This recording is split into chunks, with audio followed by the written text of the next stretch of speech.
The Jake Asman Show will begin shortly. Thanks to all these great Patreon members who help support the show. Get your super chats ready. Jake will be here in just a moment. If you love the New York Jets, this is the place to be.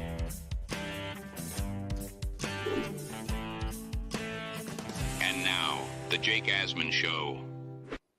Must win on Sunday. Is it? Plus a Jet injury report that now involves a key player being questionable for the game on Sunday. We'll talk about that and much more. It's a Boy Green Friday. Paul Boy Green joins the show. So let's hit it and get it started. Man, our Jets are primed for a historic season. Great game. I know Aaron Rodgers did well tonight. Look, it's only one game. Everybody's complaining that the season's over. Week 2, they're playing Tennessee. We're going to win. I guarantee that they're going to win 37-29. We bleed Jet green each and every day. This is not the same old Jets. We have Aaron freaking Rodgers. We have Garrett Wilson. Let's go. We have Breece Hall. Please subscribe and hit the like button below. Super chat, baby. Cut the line. We have Sauce Gardner. We have Quinnen Williams. The Jets bandwagon is loaded. Now it's time to talk all things New York Jets. It's the Jake Asman Show. Here we go, Jet fans. Welcome in, everybody. Hopefully you're enjoying the content this week. And before we bring on our final weekly guest of the schedule, I want to remind everybody that this Sunday it's going down. T-Squared Social, New York City. We're hosting a watch party for all the Asmaniacs. Party starts at 12. Game for Jets Titans is at 1. We'll have Red Zone on. We'll have some of the other games on as well, but the Jets will be on most of the TVs with the sound on. Enjoy drink specials, food specials, giveaways, and a whole lot more. Let's have some fun at T-Squared. If you're coming, RSVP. It is free to attend. Just click the link in the description. Takes 10 seconds, and you are good to go. Joining us right now in his weekly spot is our dear friend, Paul Boy Green Esden Jr. What's up, BG? What is happening? And not just for Asmaniacs, as I saw for T-Squared Social. Plenty of Boy Green Coffee Club members let me know that they have really been enjoying. I told you this off air, but I'll tell you it live too. They've been enjoying the crap out of these T-Squared Social events. So I'm glad that this is a merging union point where Jet fans, regardless of your YouTube community that you swim in, we can all come together for our JETS. It's awesome. Absolutely. So all are welcome. And let's watch the Jets get a win on Sunday, huh, Boy Green? I see the headline. Is Sunday's game a must-win for the Jets? Yeah, I think we could go there, Jake Asman. So you would call it a must-win?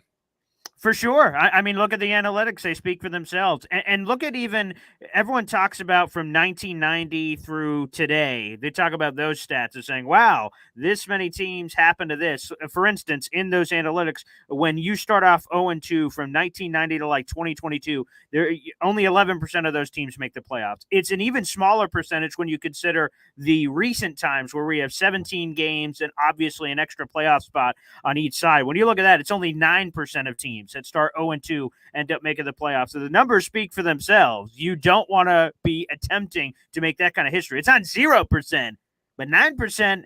That means if we're doing the math, beep, boop, bop, 91% of the teams do not make it, which is not good math for me, Jake Asman. It is 1,000% must win against a far inferior opponent. The only reason why I wouldn't call it a must win is because they do play the Patriots. They do play the Vikings. They do play the Broncos. Like, there's still a path to 3-2, although no one's going to be wanting to hear that if they lose. It feels like it is maybe not a must win, but it's a can't lose. Like, if you want to be taken seriously as a legitimate contender in the AFC, if you want to chase the Bills and win the division, it feels like a game you can't lose, right? Like the Jets, who got pummeled and humbled on Monday, if they have pride and they have the team we think they have, despite what the weather might be, despite, what the Titans defensive front presents, Aaron Rodgers has never been 0-2 in his career for a reason. This feels like a game you got to win. Yeah, and if you start, let's just say they start off 0-2, and all of a sudden they obviously lost the season opener to the 49ers. They somehow lose this Titans game.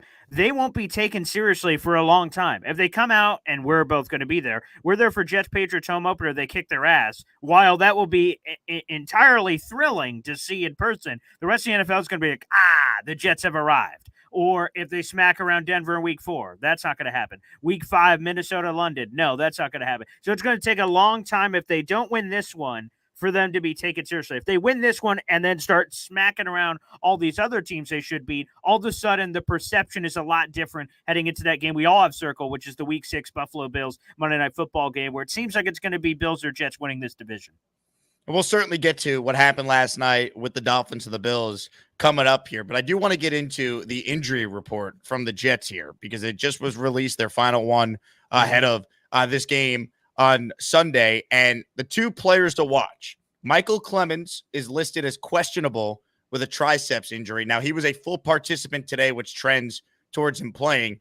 The other storyline here, the other player to watch is DJ Reed. He's dealing with a knee injury. Now, Robert Saleh said earlier that the expectation was for DJ Reed to go out there and practice today. However, Saleh spoke before practice. The Jets have put it out there that Reed was now reevaluated before practice. He was then downgraded, which is why the change has happened since Saleh's presser this morning. So DJ Reed is listed as questionable. He did not practice today. He was limited the first 2 days. Just reading through the tea leaves here, Paul, that usually is not a good sign. Not saying he won't play, but it's probably trending towards him not playing. So I think that's significant here. If DJ Reed can't go, you got Sauce, you got Michael Carter, who will play despite being on the injury report earlier this week. You're going to have a little Quantez Stiggers. Maybe JBC is active. If that's the case, you got Eccles. So Yes. Your thoughts on DJ Reed's status here, because he's listed as questionable once again for those tuning in.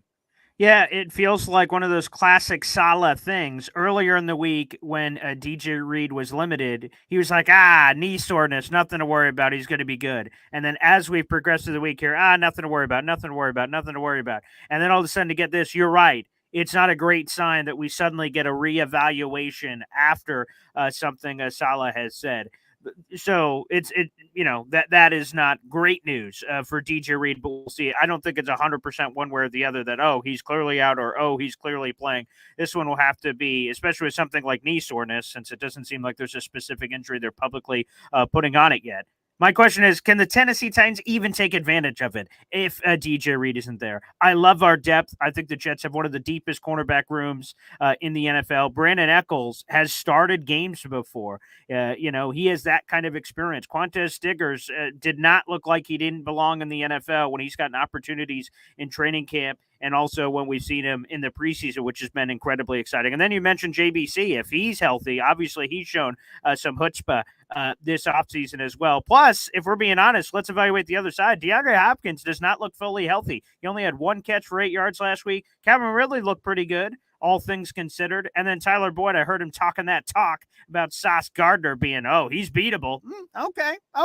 Well, we'll see. Bet, as the kids say. We'll take another gander at that perhaps soon. But I like the depth of the cornerback room. So if we were playing Patrick Mahomes this week, okay, maybe we were like, oh boy, this DJ Reed thing could be a situation. But the Jets proved in the past that Jeff Ulbrich, this guy can cook. Week 6, Eagles last year, Tay Hayes and Craig James. Who are these people? They played those corners, and we were just dandy. So I'm not too worried about that facing this Tennessee team.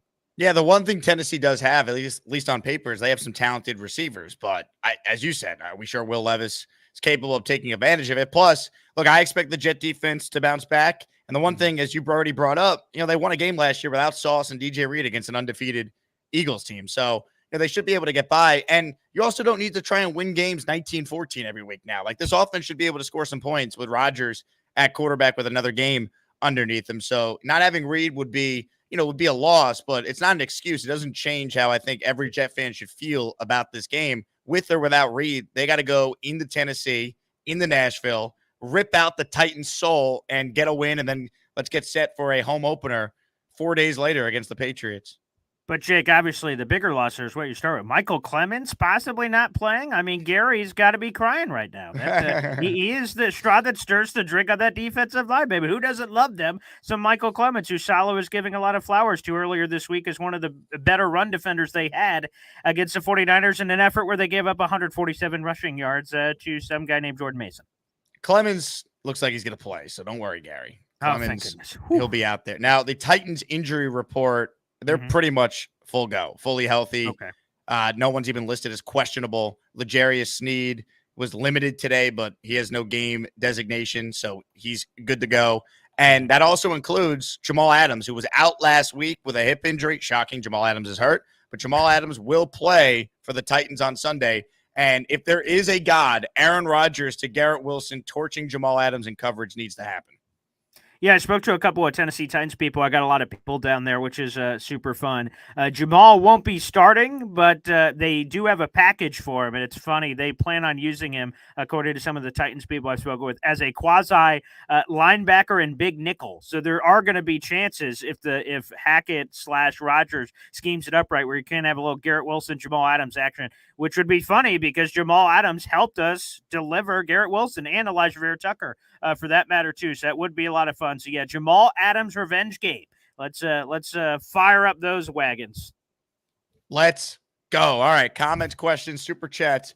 We'll cut the line. If you're watching on my channel or Boy Green's channel, make sure you click that like button. And if you haven't, you subscribe to both our channels by clicking the subscribe button located on the right-hand side. Lot to get into on the show today. We're being presented by my friends at Huga House, folks. Aaron Rodgers is back, and Huga House just released, to celebrate Aaron's 20th year in the NFL, they just released an Aaron Rodgers Year 20 Huga House hat. It's the hat that Aaron wore to the game on Monday night. So if you want the same hat, make sure you go to hugahouse.com and use the promo code Asman at checkout for 15% off. Plus, you buy one hat with that code. Second hat is 30% off. Once again, I ordered the one in green. Hopefully it arrives. I like the green one. I was about to say, yeah, the green one's very nice. I hope it arrives by Sunday. I want to wear it to my watch party. But anyway, both hats are awesome. They got a bunch of great hats at Huga House. Shout out to them. Promo code Asman for 15% off. Let's talk about the game last night, BG. Your thoughts on the Bills win? Obviously, that's basically, the sub-story from the night with Tua going down with another concussion. Just your thoughts on how everything played out last night. Yeah, not surprised. The Bills had won 11 of 12 heading into the game. They have dominated the Dolphins. And the only win the Dolphins have during that stretch I just referenced was that weird game that they won 21-19. It was a late September game. It was hot as hell. It was a 1 o'clock game. And the Bills just ran out of time, and several players were removed from their game because of heat exhaustion. So it was such a unique, asterisk kind of game. And the Bills won all the other ones. So I said it on my radio show. I expected the Bills to beat the Dolphins before the game by at least 14 points, if not more, and that's exactly what happened. So that part doesn't surprise me. And obviously, Tua was playing like garbage before the injury happened, and he was removed from the game, and Skylar Thompson came in and sucked it up. So the Bills side of it, that's the opponent that the Jets are going to have to beat. Now, the good news is the Jets have a very rich history against Buffalo and beating them and having their number in sorts. Different teams have different numbers in the division. The Patriots have had our number for an incredibly long time. Hopefully all that's over and we can continue that this year. The Bills have had the Dolphins number. The Dolphins have had the Jets number recently. So it's just weird. A plus B equals C equals D, and everyone's kind of smacking around each other. But now if the Dolphins don't have Tua, which we could get into, and have Skylar Thompson or Ryan Tannehill or God knows whoever they're going to trot in there, I like the Jets' chances. Move that piece over. And then the Jets have fared very well against the Bills. So if it's Jets-Bills, I'm not afraid of Buffalo at all. I loved everything that we've seen from the Jets in recent past, and then add the Aaron Rodgers equation to it. I friggin' love it, baby. So that part doesn't scare me. On the Tua thing, it sucks for the guy. You hate seeing concussions. I told the story on my Boy Green Daily this morning. I've had a lot of concussions in my life. I've played football and martial arts, and I've gotten kicked in the head before. I've been hit helmet to helmet before, to a point where I couldn't speak for an hour after. The hit had done so much damage, apparently, upstairs to my brain, which probably would explain a lot to a lot of people that say, Paul, that knowing that backstory now makes a lot more sense about you getting smacked around in the brain all the time. But no, I've told it before. Concussions are scary business, man. It's hard to explain to someone who's never had a concussion before. So, rooting for Tua and his family, but my guess would be that his career's over. It's just been too many. He's got his money. He can walk away with a very large injury security where he's able to take that and walk off into the sun. And then for the so putting that aside, so Dolphin, Tua as a human, rooting for the guy, want the best for him and his family. But if we take a step back and just look at what happens to the Dolphins, I've been talking to a lot of cap people today. Man, if he retires at the end of the year, the dead cap hit comes immediately to the year in which it's enacted. So if he retired at the end of the season, they get, if I read the contract correctly, an $83 million dead cap hit. So their world is going to be effed. So they wouldn't have Tua, and they'd have a very difficult time trying to replace him to bring somebody else in. So, man, it's looking rough for the Dolphins and their immediate future. And I'm curious to see what they do next to pivot, because Skylar Thompson can't be the option. He friggin' sucks, man. So, that's just kind of an analysis of it. I'm amazed he somehow beat out Mike White there for that job, but it is what it is. I mean, Tannehill's out there. Maybe they want to bring him back home to where it all began. But sure. I mean, look, here's the thing. Mike McDaniel today said they don't have a timeline on how long he's out. I mean, you think he's going to end up having to retire. I don't know. I mean, this guy is a competitor. He wants to play, but if the doctors say you can't, what happens then? Either way, if the Dolphins, don't have Tua, maybe they could hang around, win some games. Their schedule is soft coming up. But, I mean, once again, let's make this clear. Before the Tua injury, he was awful in the game. It was 31-10. When the injury happened, and he threw 3 picks. One of them was absolutely horrendous, return the other way. And this just goes back to what I've been saying about the Dolphins for the last couple of years.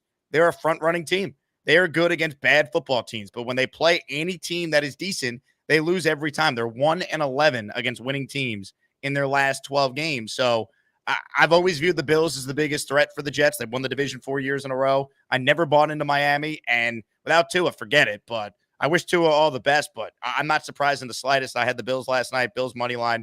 You give me Josh Allen getting points, I'm going to take that every time. Better quarterback getting points. Like, Miami hasn't proven anything, and now I don't think they'll get a chance to prove it because they're just not going to be good enough to win the division without Tua.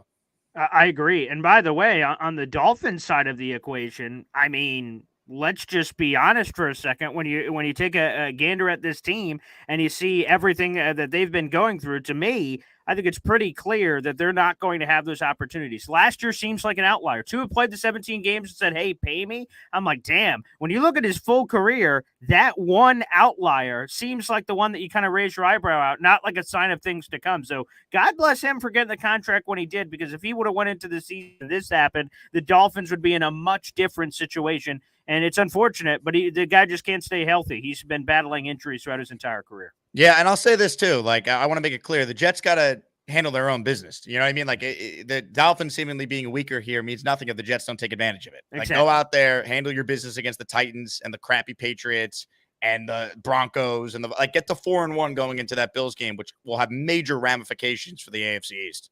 Yeah, that's the good news. Is just the opportunity is there for the Jets to seize. That the Dolphins seem like they're going to be without Tua for a while. The Bills are about to have a murderer's row of games coming up, and for the Jets, they could do whatever they're going to do. If you're the Jets and you don't handle your own business, none of that crap matters. You have to go out and beat the Titans. You have to go out and beat New England, Denver, Minnesota, and put yourself in a position where maybe first place is on the line in the AFC East heading into that Week 6 Monday Night Football game, and stakes are high, and opportunities are there, and Aaron Rodgers is getting more and more comfortable. I mean, that's where you want to set up. Of course, we got to take it game by game, but for the Jets, they have to handle their own crap, or none of that matters.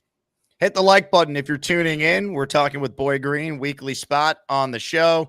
He's part of our stacked guest lineup. We gave you Fireman Ed live from the Newark airport this morning for his first appearance this season. We got Joe B coming on the show every Monday morning, Will Pa in the afternoon, Sabo and Fialco on Tuesdays, Parles on Wednesdays, Nick Faria on Thursdays. And, of course, if you're new to the show, we go and do a post-game show after every single Jets game.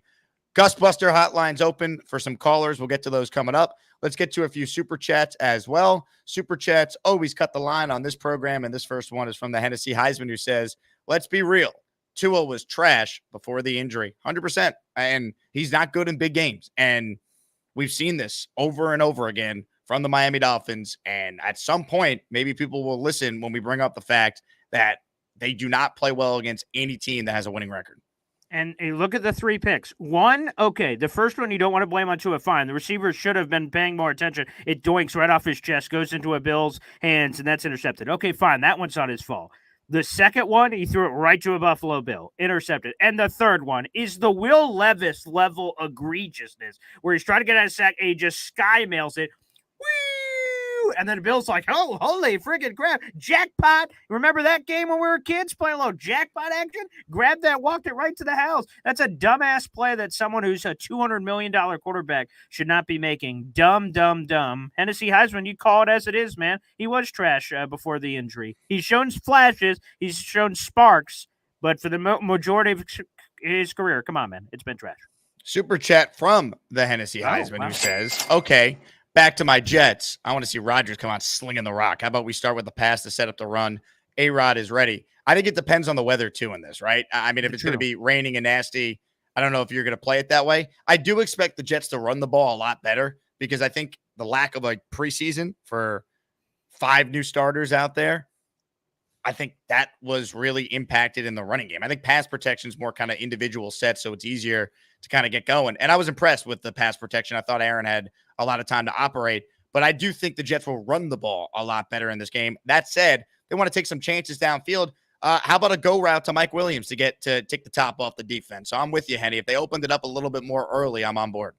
Yeah, and early, like, first down, man. Too much run pass from Nathaniel Hackett, first, second, third, and despite the fact that Aaron Rodgers was put in third in obvious situations, the pass protection was awesome. It held up incredibly well despite the fact he was in very predictable passing situations. You would have thought it was the opposite. With everyone in the building knowing that they were going to pass on 3rd and 4, 3rd and 5, 3rd and 6, you thought that the 49ers could have unloaded on the Jets, and somehow they didn't. So as a major tip of the cap to Tyron Smith and some of these other guys on the line that were able to protect Aaron Rodgers. So let's see a go ball. Let's see that crazy Garrett Wilson ball in the first play of the game, baby. But again, to Jake Asman's point, if the weather is choppy, if it's questionable in any big sense, I think they'll probably just lean on some breeze action, not to risk that sort of thing in sloppy conditions. But I'd love to see it on the opening play of the game. Luppy writes in with a super chat, Jets need to impose their will on Sunday. They do. They're the better team. The defense, I think, has a lot of pride. They were humbled on Monday. They were out of position. They didn't tackle well. These are things I think a lack of preseason played a part. Tough matchup, Shanahan, great team, all that. If the Jets are the team we think they are, this defense goes out there against the Titans offensive line that was the second worst in the NFL in week 1, and they impose their will. Yeah, I think it goes back to what you were just saying there, Jake, and that's quite frankly, is this Jets team going to respond? They were embarrassed on Monday night. Go figure, Jet fandom land. Man, we have this great defense, no quarterback. We have this great defense, no quarterback. We have Aaron Rodgers. Wait a second. The defense sucks now. Like, what the hell? Like, so we just need the defense to take that same pride it seems like they took. They seem pissed off. They seem angry with how things turned out against San Francisco. Well, let's see it on Sunday against Tennessee and let's you flex those muscles. I've been referencing on my morning show the 2008 season. The Jets, when they were better than a team, they grabbed a rake and beat the other team over the head with it. The St. Louis Rams, that was a 47-3 win. Maybe it won't be that emphatic, but can we see the Jets stop playing with their food and just beat the brakes off another team? That's what I want to see. Hit the like button if you're tuned in. We're going to get to more of your super chats, take some calls coming up on the show. Another super chat here from the great Altoona Sandwich who writes in. Shout out to Altoona. He came out to our watch party on Monday. I have Tyreek Hill everywhere in fantasy. Well, he's still going to put up numbers. I just don't know if he's obviously going to put up the numbers he would have put up with Tua. Like Tyreek Hill, I mean, he's almost quarterback proof just from a usage standpoint for fantasy purposes. Yeah, it probably caps his ceiling a bit. I think you're right. There is a floor because Mike McDaniel is going to orchestrate touches where he could create freedom where even a defense can't double team or triple team. But I had a fantasy football expert here at the radio station on this morning, and he compared Tyreek Hill to Garrett Wilson last year of the not having a quarterback and how compromised he believes Tyreek Hill is going to be because of the quarterback play. Again, he saw some of those throws from Skylar Thompson. Good Lord.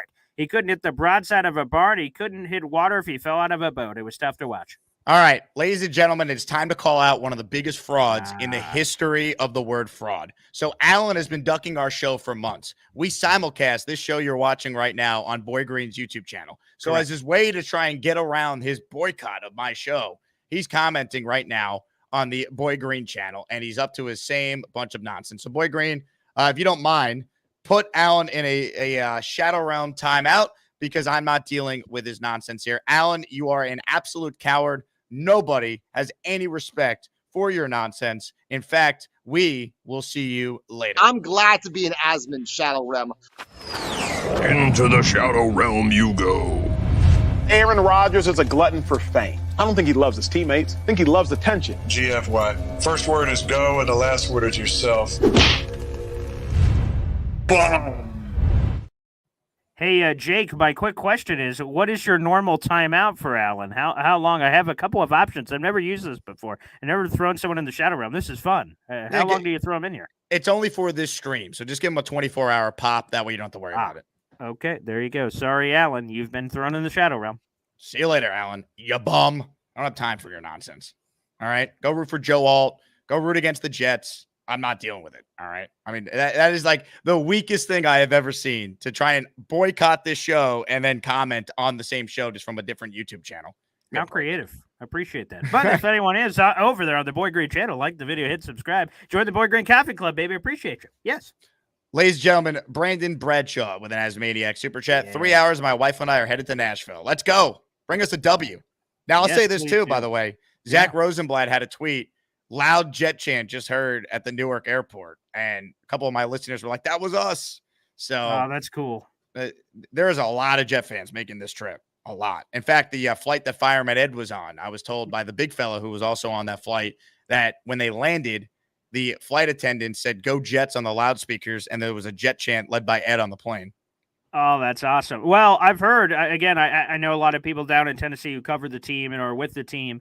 And I texted him and he said, man, Nashville's a popular destination spot. He said he thinks Jet fans are going to run over Nissan Stadium and go crazy with it. So that doesn't surprise me.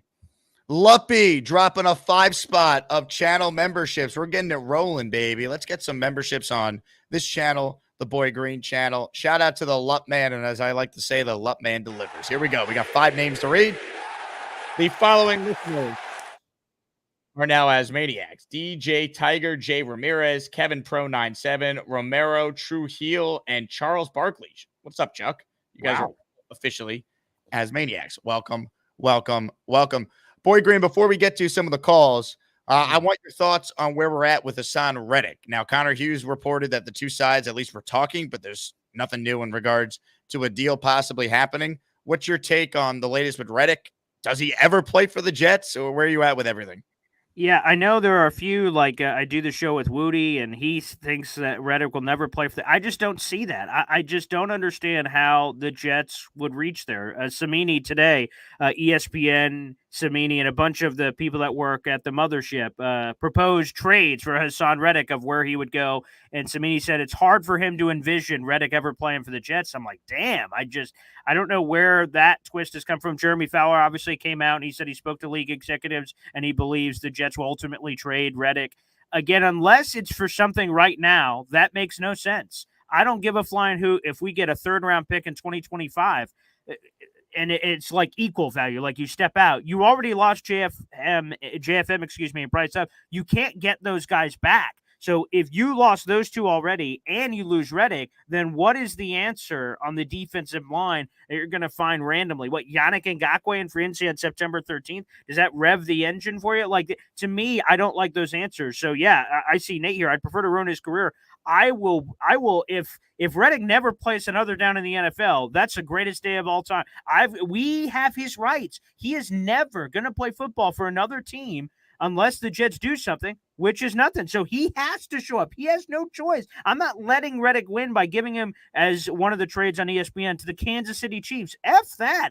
Screw that. Reddick's the one who's going back on his word and the deal and what was supposed to happen. He can rot, as far as I'm concerned, at his house and keep lighting money on fire. To me, it's either Reddick plays for the Jets this year or he's retiring, one of the most legendary members of the Jets all time. To me, those are the only two paths. I refuse to trade him. I refuse refuse to move him anywhere else. Again, if the ESPN thing, we get Devontae Adams somehow, I don't know how those two trades would even work, but that's what they proposed today on ESPN. Fine, because Devontae would be awesome, but still we would need an answer on the defensive line. So, again, there's a lot of trade chatter recently from the ESPN talking heads over the last week.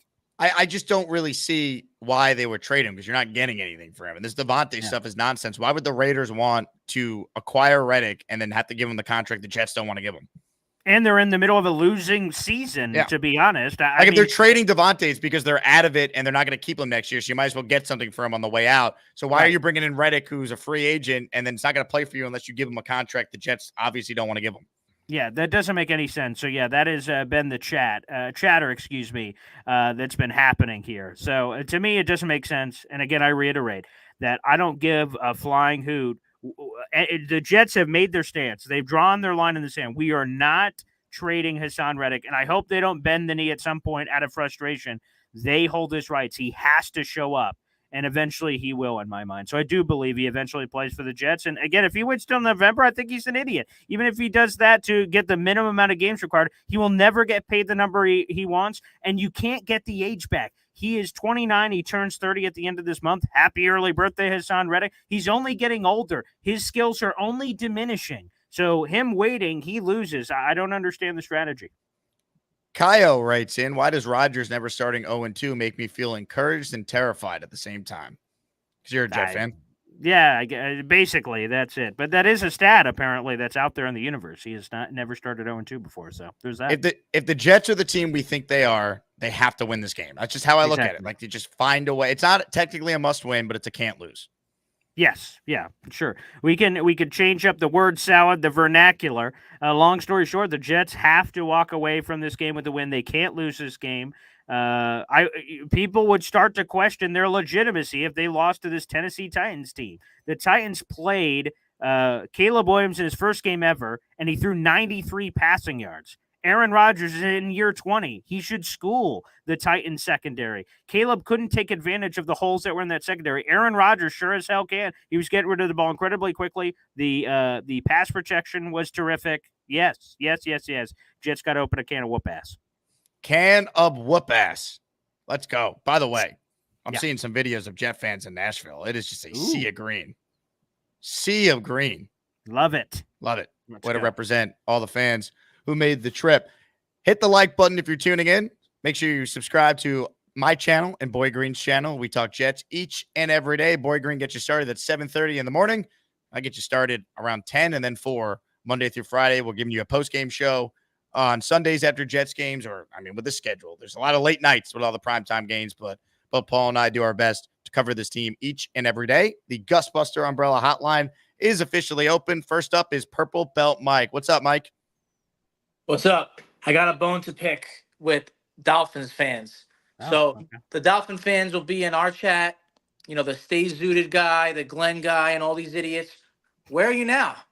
Where the F are you now? You're the one saying, oh, Aaron Rodgers is injury prone. Oh, you got Aaron Rodgers. Aaron Rodgers got hurt on 4 plays. Oh. Where are you now? Where are you now? That's what I thought. Karma is a bitch. And that's what you get. That is what you get. You deserve it. You deserve it. Everything that you said is because of karma. And you know what? I'm moving on. Jets are going to win. Plain and simple. Jets! Jets! Jets! Jets! Ladies and gentlemen, Purple Belt Mike will be at our watch party on Sunday. Here's the thing, right? I always thought it was ridiculous that there were so many Miami fans talking about, oh, Rodgers is old. He's going to get hurt again. He's not going to make it. And I'm thinking to myself, a year ago, that's all anyone said about your team. And you know how quickly one hit could change your season. Yet they still did it. It's like Tua played 17 games last year. Now, all of a sudden, he's not one hit away. Of course, he's one hit away. He's got a chronic history of concussions. So, yeah, it is karma. Obviously, I hope Tua is okay. I'm rooting for his recovery. But I always thought it was rich for all these Dolphins fans to, bad mouth the Jets and talk about Rodgers not staying healthy, this and that. When if you look at it, yeah, Aaron Rodgers is old. I get it, but he has no chronic history of injuries. Until last year, he had missed one game since 2017. Tua's never stayed healthy outside of one season. And by the way, what's more embarrassing? One team has won one playoff game this century. The other, sure, they have the longest playoff drought currently, but they've been to the AFC Championship game in that same time the Dolphins have only won one playoff game twice. We've had multiple playoff trips. Like, what are we talking about? Why don't the Dolphins get the same crap that we do for being this captain land of ineptitude? The Dolphins don't get half the shit that the New York Jets get. So, again, Dolphins, it sounds like another year without a playoff one. Boo-hoo. Here's the world's smallest violin for the Miami Dolphins and their fans. Suck it. Gary's up next. Hey, Gary.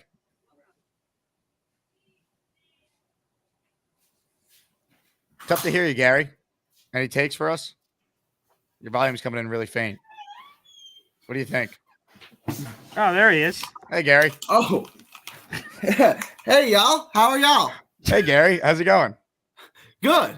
I wasn't expecting you to get to me so quickly. I walked on and I saw y'all. First, Paul. Yeah. What's it like kind of co-hosting here with Jake on the I Hate Michael Clemens podcast? It's tough as a big-time Michael Clemens supporter. I feel like a guy that constantly, it's almost like an abusive relationship. I'm just hearing, a lot of trash talking about poor Michael Clemens. And, despite the fact Saleh called him one of the best run defenders from a 49ers game, a stalwart, a guy that the team can rally around. Yeah, Jake beats up on him a lot. And so do the fans. It's quite sad. Michael Clemens, man. He's one of the true ones. It's like being a Buckeye in Michigan. It's like, even if they're polite to you, they don't like you, right? Yeah. I haven't even said one thing about Clemens to the show other than that he's questionable, but he's going to play. I got a couple of things. Look, Sunday's not a must-win game. But it's a can't lose. We're going to win, but 0-2, the season's not over. As a matter of fact, 15-2 is still on the table. Right, you're not eliminated at 0-2. Yeah. So you can still go 15, but they're gonna win. They're playing friggin' Tennessee, 27-3. I said it's gonna be a thrashing. Okay. All right, the Jets are in no position. You could feel that way as a fan. The Jets better not think they just show up and they're gonna win 27-3. Agreed, but they're gonna thrash them. It's gonna be a one-sided. Tennessee's awful. Like, that was the worst thing I ever saw on Sunday when they played the Bears. As far as Tua, I got personal thoughts on this. Tua should have retired 2 years ago when he had those series of concussions. And Joe Douglas should have been fired 2 days before he was hired. That's true, but we'll get to that in a minute. Okay. I'm 41 years old. I have a series of concussions. I have seizures every day. I have level 3 dementia. I can't drive. I haven't driven a car in like 6 years. Doctors told me I shouldn't cross the street or swim by myself, right? He's already made $73 million. If you can't set up your wife and kids and yourself for $73 million, you need a new accountant, right? He's already made, I didn't make no $73 million. That's for damn sure. His life is set financially. I understand that this is what you do, but think about the rest of your life, right? Like, at 33, my life was forever changed, right? Like, what? Uh-oh. It's not one of those seizures Gary's talking about, is it? Gary, this is the second time he's frozen today. Yeah, I got brand new internet because my other internet sucked. And this internet apparently sucks worse. I don't know. I think you got hoodwinked. Who was your internet salesman? Too. Ricky NY was better. Was Ricky NY your salesman for the internet? He was. He said he got a deal for me. He said I use the same. I bet he did. Like, all right, let's go with it. I gotta call him. I have like a 30-day to return. I'm gonna have to return this and then call AT&T again and have AT&T reinstall the less crappy internet, because second time I didn't have this problem with the old internet, right? I mean, it wasn't great, but it was better than this. No, I mean, usually your takes suck. It's not typically the internet. Yeah, it wasn't the internet. It was the takes. I don't even remember where I was going with that. See, level 3 dementia. I gotta write notes down, and I didn't take detailed enough notes. Paul, Jake, it's an honor and a privilege. Always. Gary, you're one of the greats, and I hope you're right about. You said 27-3 Jets win. 27-3 is gonna be a thrashing. All right, from your lips to God's ears. Enjoy a little gas station pizza tonight. All right. Enjoy your chicken and pasta, Jake. Oh yeah, a little chicken parm tonight. I can't wait. Big date night. It's gonna be wild. Get ready. You're gonna get chicken and pasta on a date night? Yeah, I'm going to play this just for you, and hopefully you could share this with Decker. Have a good one, Gary. Chicken doesn't go with pasta. Don't you know it's disgusting? Chicken can't go with pasta. Why? Because of the texture. Instead, go get yourself pizza at the closest Shell gas station, because chicken don't go with pasta. I just discovered dogs are pets. What a call from Gary there. That was a trip. It's the Ricky NY Wi-Fi, man. It's spreading. Yeah, that was tough. Dana with a super chat. If Reddick openly says, yeah, I'll show up, but you're not getting the best out of me for whatever reason, why would you not trade him around the deadline? What are you getting for him? And what would he say? What do you mean? He'd show up and say, hey, I'm here just so I don't get fined anymore, but I'm just going to kind of half-ass it. I don't understand if those words were spoken, how he would ever get the deal he's talking about, because, NFL teams talk. Hey, whoa, what's the first thing Reddick said when he came back? Hey, he's going to kind of half-ass it for a while till he gets a free agency. Oh, nice. You know what I mean? So, and also to Jake's point, who is going to give up more than the Jets gave up initially? The reason why the Jets gave up what they gave up is because no one else wanted him. So who would now want him? Fast forward a gajillion months later with the same situation. That I just don't get it. For Douglas would be much better served letting this grape fruit of whatever nature you want to talk about die on the vine than trading him and getting egg on the face. Trade him for a 5th round pick, a 4th round pick, a 6th round pick, a 7th round pick, any round pick that is less than what you gave him. You get egg on your face and be laughed at as an idiot. Also, because you traded JFM because you brought in Reddick. You would look like a total moron and be on headlines everywhere if you traded him for less than you got, which, by the way, as Jake just pointed out, it would be very likely if you ever traded him. Makes no sense. Let him rot away forever, or he will eventually show up for you. Those are the only options. Rex is watching the show. Coach Rex Ryan, a super chat on your channel, Paul. It says, I might be a couple episodes behind. Why is Alan banned? I want to make it clear. Alan is not banned from my show at all. He imposed a boycott on this show and this channel, and he never said why. He just implied he didn't like the direction the show was going or something. So I've never banned him. In fact, he's in the shadow realm on your channel because he tried to circumvent his boycott by joining your channel and commenting. So Alan, I know you're probably still watching. You're more than welcome to comment. I never banned you. But yeah, technically speaking, I mean, you're the first Shadow Realm in Boy Green history. You're the first guy, and you're banned for 24 hours. So if you want to comment in, I guess now you're over here on the Jake channel, man. Yeah, Alan's not banned at all. It's just he never said why he was boycotting the show, yet he badmouths me on other people's channels in the comment section. So I just think he's weak. All right, I think you are a pussycat without the P, or without the cat, I should say. But I'm just gonna leave it at that. But you're not banned. We're not banning people for being negative. We ban people for being, racist, homophobic, whatever. I'm not political in the comments. Thinking Robert Saleh sucks is not ban worthy. Let's make that clear. No, definitely not. All right, more of your calls right now. Let's go to Mr. Weed, who's on the line. Hello, Mr. Weed. What's up, Jake? What's up, Paul? How you doing? Hey, look at that handsome bastard behind you. Very nice. Mr. Weed. Well done, sir. It's a good picture. Yeah, thank you. Thanks for catching my good side.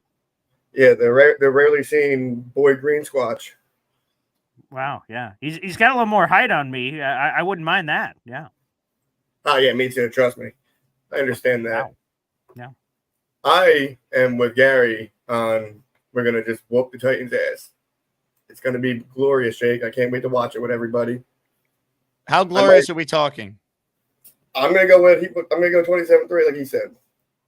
We're gonna whoop their asses. We're gonna come out with a vengeance. 27-3. Okay, like it. And I thoroughly enjoyed watching the Dolphins get absolute shit kicked out of them last night. It was fun to watch. I hate the Dolphins so much. It sucks that Tua got hurt. I'd rather him. At least he sucked for the entire game before he got hurt, so no excuses there. But I'd rather him stay healthy and just suck the whole season than get hurt and miss the season. But, right. That's the only thing I hear Dolphins fans keep saying when we're like, hey, did we beat you with a brick in week 5? And they're like, well, Teddy Bridgewater to this, that, or that. So I always have these asterisks on every time. Dropped a 40 burger on them. Yeah, right. And they're like, well, our quarterback. I'm like, okay, I guess. So, I was at that game, too. That shit was hilarious. Well, that was a good. Yeah. And me and my buddy talked so much shit. That was Quinnen. He stiff-armed Tyreek Hill into the center of the earth. That was great. Shoved him right into the turf. That shit was hilarious. Mm-hmm. That's his state income tax right there. Weed, enjoy your Friday night, all right? I always do, Jake. You too. Ladies and gentlemen, the great Mr. Weed will be in the house at T-Squared on Sunday. You got to meet Mr. Weed at the home opener next Thursday, Paul. Oh, I'll be there. So, yeah, I want to, again, a lot of the Crazy As Maniacs and Boy Green Coffee Club members, everybody. I hope we get to meet a lot of them. And, Jake, I'm sure you have your own tailgate thing you're doing, right? I will be at L5. We got the Jersey Burn. I'll have a start time for that when I talk with Matt Siegel in the coming days. So stay tuned for that. But, yeah, L5, free tailgate, BYOB. Let's have some fun. Okay, I hope I run into you before we get to the game. That'd be great. 100%. I'm going to go up to you. I'm going to say, I'm going to lose my gosh darn bananas if they don't win tonight.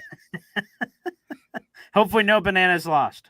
Wait, have we figured out how you're going to, do the post-game show, given the fact you're driving down for this game? Are you staying at a hotel? Are you driving back up to us when we go after? No. So staying at a hotel that night. So I don't know how far. I got to double check. I think the hotel's right by the stadium. So hopefully the post-game show is still intact. And what comes after? Is your fiance coming to the game? She's coming to the hotel. Ladies and gentlemen, it's all happening. So we're going to get into all of it here. Again, my name is Paul Eston Jr., a.k.a. Boy Green. I'm the New York Jets digital reporter for Heavy.com.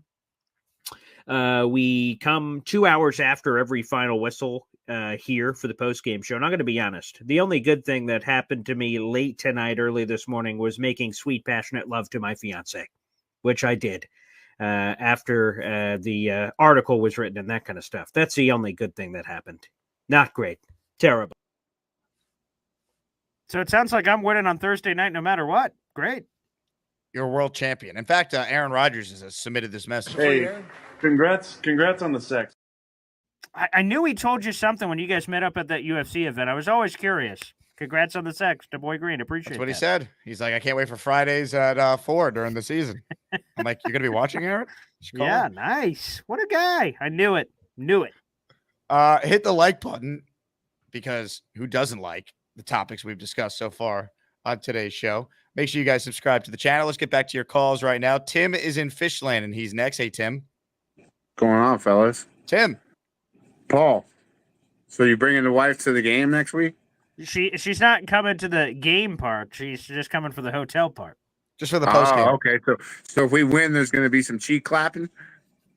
I think when we win, cheeks will be clapped at the stadium, and then further cheeks will be clapped once you get to the hotel. That's my boy. I need the Jets to be clapping the Patriots' cheeks. All right, and I just want to be on the record. All right. Well, I just watched the press conference with Quinnen Williams, and that guy's a leader. All right. He called it out how it was. They asked him about the pass rush in the game. He goes, listen, when it all comes down to it, we got to stop the run first. You have to earn your right to rush the passer first. Love that quote. Okay. Quinnen said that where you have to earn your right. 100%. Yes. That is football 101. Okay. Yeah. We can get up on them in scores and then, you know what I mean? They're forced to pass the ball. But when it comes down to it, you must stop the run first. Okay. So I love that out of him, especially our star D tackle. Like I said before, depending on weather, depending on how the Titans want to play us, you know what I mean? I trust Rodgers. Rodgers is going to do whatever he can to get us into the right play. Okay. And I think he's going to have to sling it to open up the passing game because I think that they're going to dare him, you know what I mean? Dare him to pass in the beginning of the game. I don't think that they're more worried about us running the ball because once we be able to run the ball, then we can do anything off of that. Right now, no rain. I have the weather report up for Jets Titans. It's supposed to be 76 degrees and cloudy, no rain currently in the forecast. So fingers crossed. Okay. Well, and shout out my boy Lowski for getting blocked by TD. That was some shit. That was absolutely hysterical. All right. Like the Dolphin fans are eating crow right now, and it's like Christmas right now. I mean, listen, I don't want nothing to happen to Tua. I want Tua to play because I want to get that monkey off of our back in December. But when you want to sit there and talk shit and sit there and say, oh, well, what this funny thing that might happen with Aaron Rodgers' other Achilles, Like, bro, what are you doing here, man? Mm-hmm. Like, what are you doing here? Like, you're wishing bad fortune and you're wishing non-competitiveness against a divisional rival when you should want them at their fucking best. I want the Dolphins at their best. I want the Bills at their best. Okay, that way I can spank your ass and you ain't got no fucking excuses.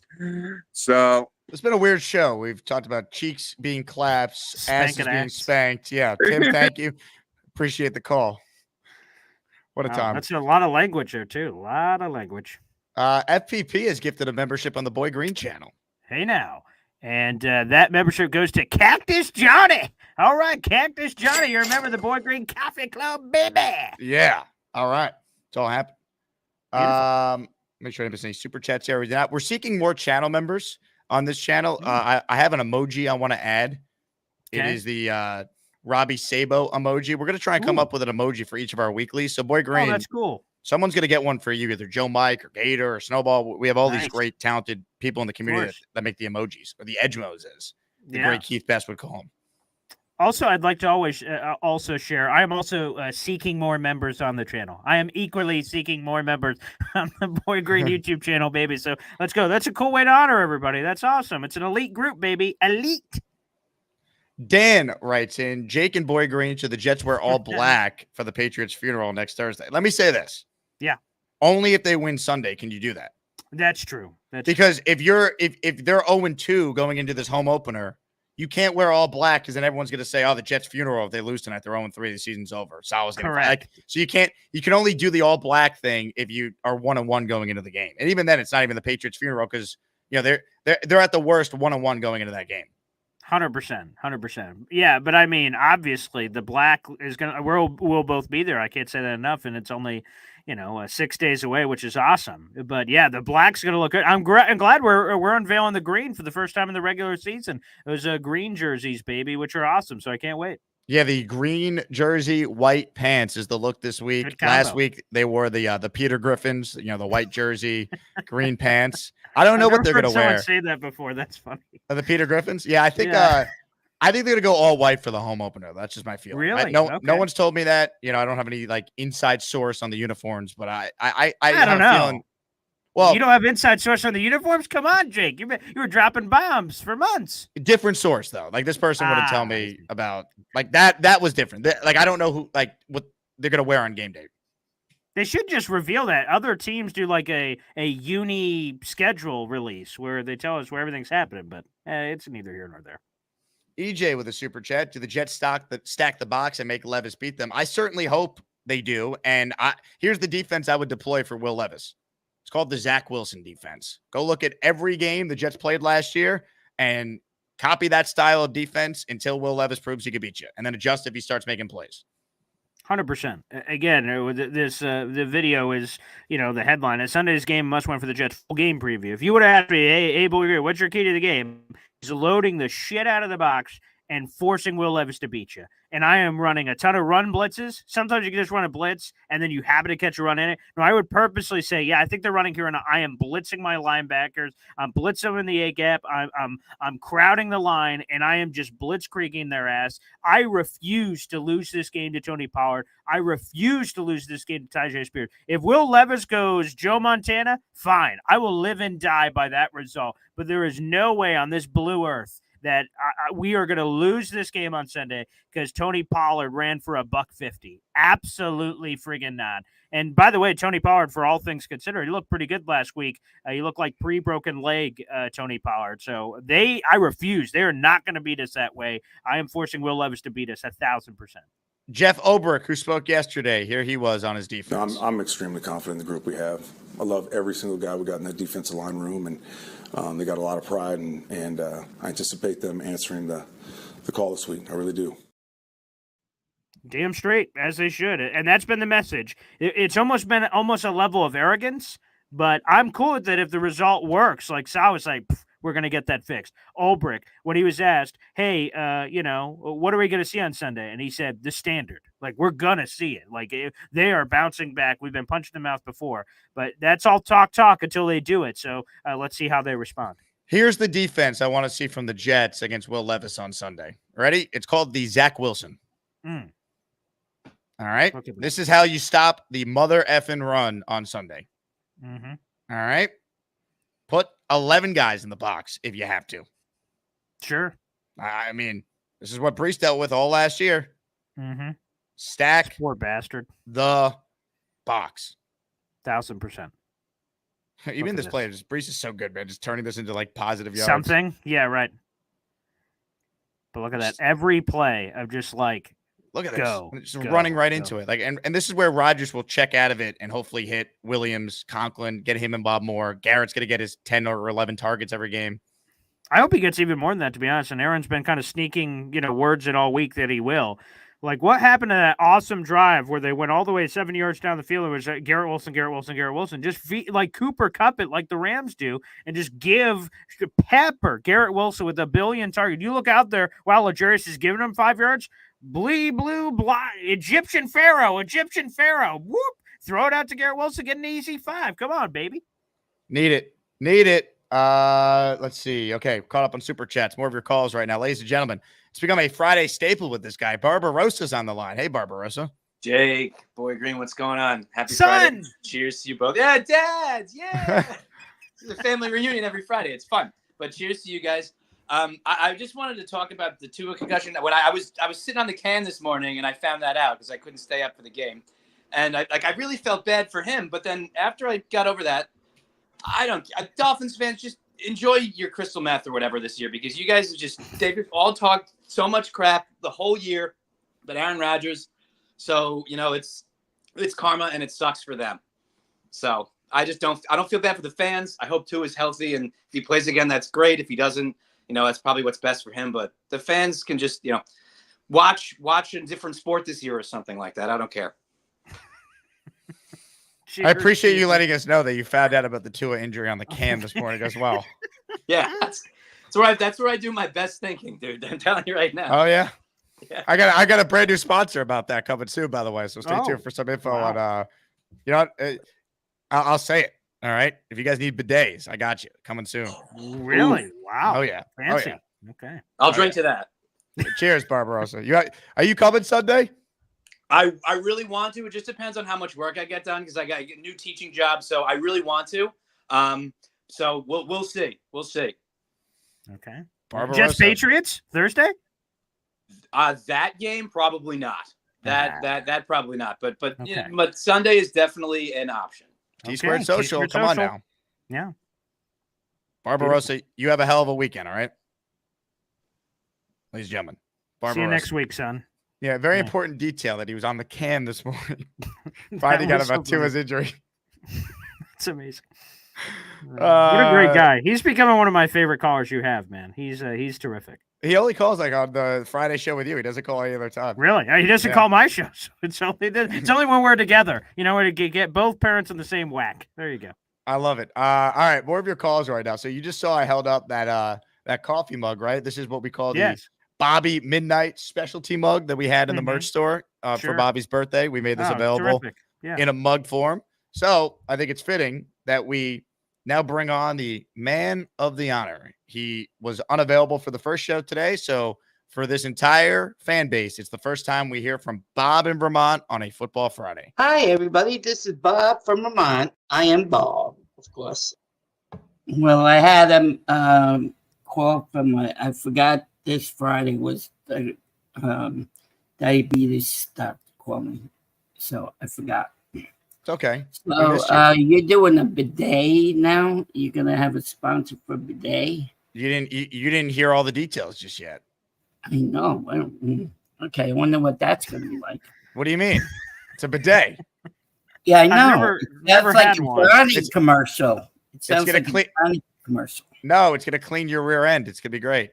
I know what a bidet is. It cleans your ass. Yeah, I know. Okay. Like, I think, what's his name is a stupid ass is, what's his name? Hassan Reddick. I think he's horrible, What a transition from cleaning your ass to Hassan Reddick. All right. Well, that's what he is. He's a piece of shit, Because You should have said dumbass. He should sign. no. You should have said he's a smelly ass. Then it would have worked. Okay, he's a smelly ass. Then. There you go. Okay. But I felt bad for Tua. You know, I think he got to retire. That's the third time in not too long he got a concussion. You know, he's a good quarterback, but I think he should retire. I felt bad for the guy. But I think the Jets gonna beat their butts on Sunday. I think you were right, stacking the box with 11. So one question to you guys, why didn't they do that against Purdy? I'm sure they wanted to, but and they tried to make adjustments, but the 49ers are a lot better than the Tennessee Titans. I think that's what we're going to find out. They missed too many tackles too, and they were too afraid. Yeah. They played scared. They played like they were so afraid of the Niners' weapons with how wide they lined up. And Orlovsky did a great job showing it on film. I just feel like that played 7 yards off of them. It was crazy. I hope they adjust this week. Yeah, I hope so. Well, I think that guy's a good defensive guy we have on our team. What's the guy with the beard? Jeff Ulbrich. Yes, Jeff Ulbrich is great. Yes, Jake, if you guys ever play, what is that? Oh my God! If you guys ever play like the dating game, yeah, not the what? The what game? Not the dating game. No, I meant like like. I play that game, Bob. I bet he has. If you I know tomorrow night, you said, "Oh, you got a date." That's great. But I'm just I saying heard that you said you have a date. No, I said you play the dating game, Bob. You're a bachelor. Oh, well, I'm not ready to. I like to be single. It's great. Oh, okay. That's what I'm saying. You're a bachelor. Yeah, I know I'm a bachelor. I'm going to play that game. So, I'm just saying, Bobby, though, if you guys ever play charades and you just go, the guy with the beard, and Jake's just like, Jeff Ulbrich. You just say, okay, charades. I speak fluent Bobby Midnight. Brees Hall. Yep. Yes, nailed it. What? Huh? So, yeah, I think the Jets are going to run all of them. I say 30-14. Okay, 30-14. Nice 2-score win. I like that. Beautiful. That's my prediction. 30-14. Okay. Yeah. What was that? What was that thing, Kingoski? I want to see that. He got kicked off of that Big Mouth show. TD Finstock. When was that? Last night? I guess it happened last night. I did not see that. Yeah, I don't know. TD was doing a show. I got to look that morning up. He got a big mouth himself, so maybe I call in and get booted out too. The Dolphins are done. The season is over. Tua, another concussion. You know why? You need an offensive line, you moron. And then there's Mike McDaniel. He has no balls. He has no brains. He is an overrated piece of shit. He worst coach in the league. This team is pathetic, putrid, heartless, gutless, ballless, everything else.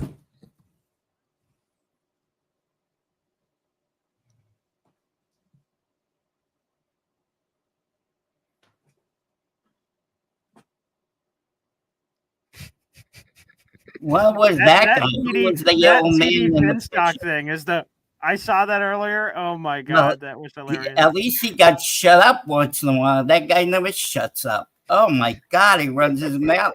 He's like oral diarrhea. That's what I'm going to tell him.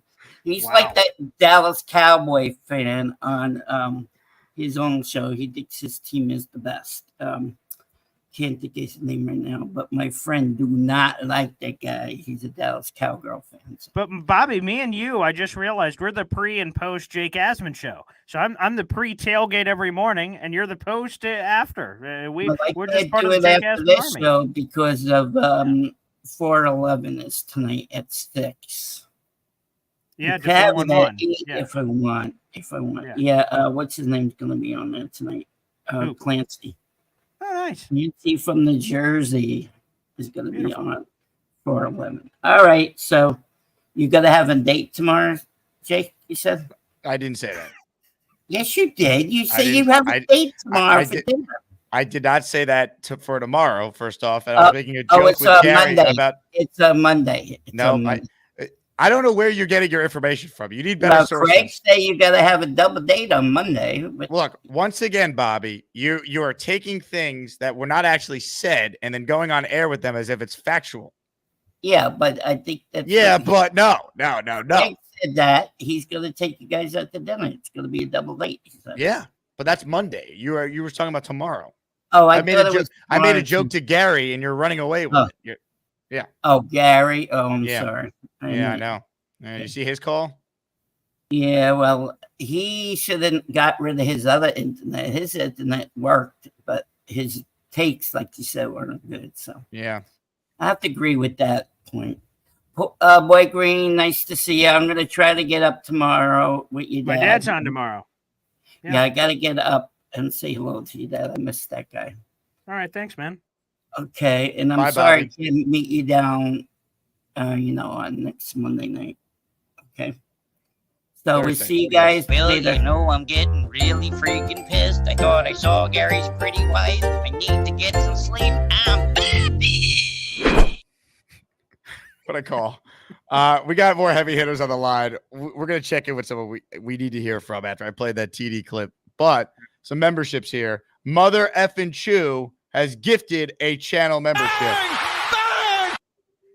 It went to listener Tiago Nasic. So there you go. Thank you, Mother Effin' Chew. And how about this?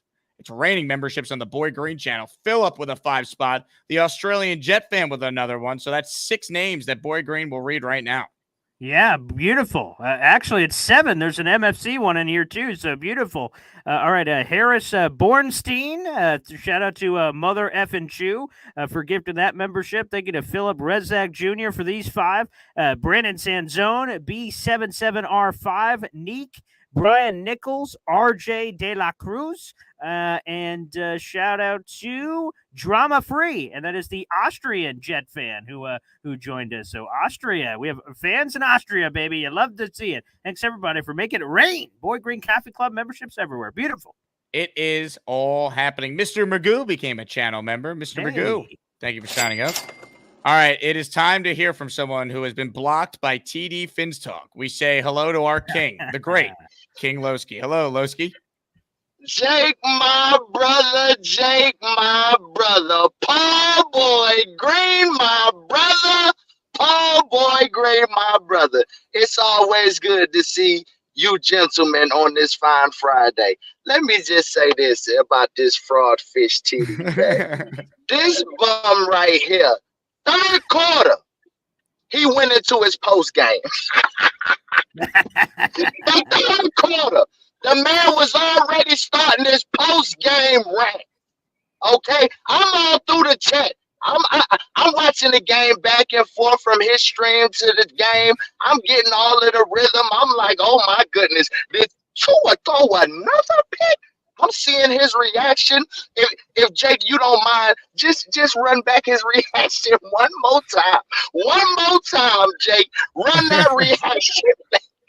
So I have to play the whole thing again, but it's worth playing. Enjoy. The Dolphins are done. Their season is over. Tua, another concussion. You know why? You need an offensive line, you moron. And then there's Mike McDaniel. He has no balls. He has no brains. He is an overrated piece of shit. The worst coach in the league. This team is pathetic, putrid, heartless, gutless, ballless, everything else.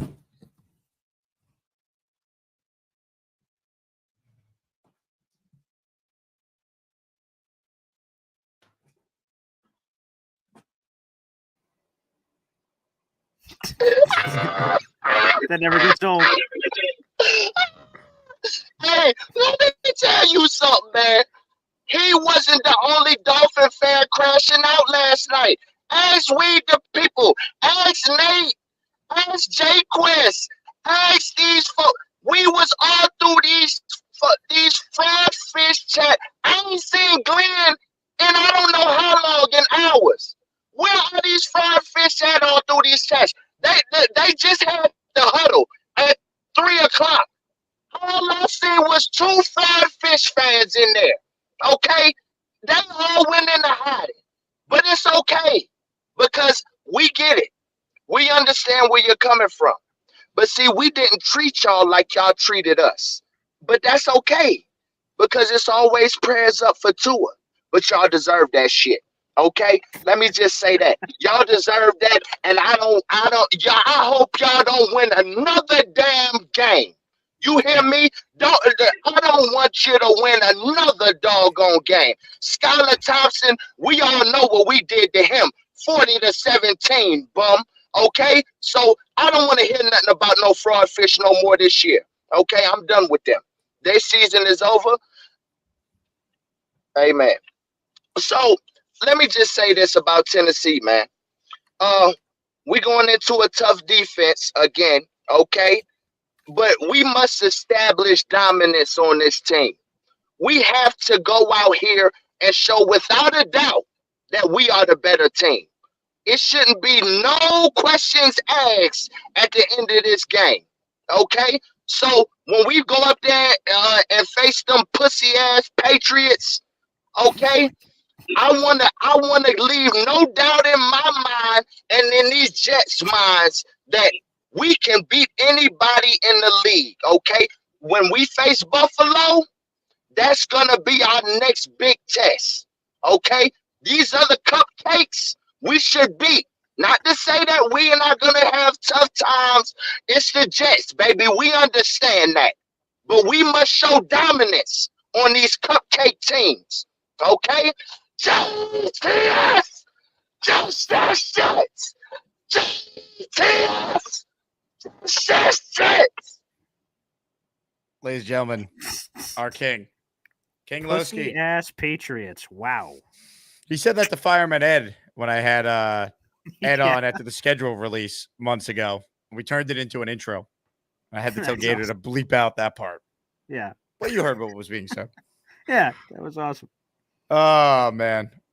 What a show it's been. A couple super chats here. We'll get right back to the calls. Hennessy says, I was sitting next to TD last year when Rodgers went down, and he kept recording Richie and laughing. Then the whole NFL mocked Rodgers' injury, so I don't care. Look, I don't feel at all bad for Dolphins fans. I feel bad for Tua. I don't root for injuries. But the Dolphin fans, many of which who mocked the Jets and the Rodgers thing a year ago and all the receipts that were coming up I saw, don't feel bad for them. I don't care. No one gave the Jets a break last year, so I'm over it.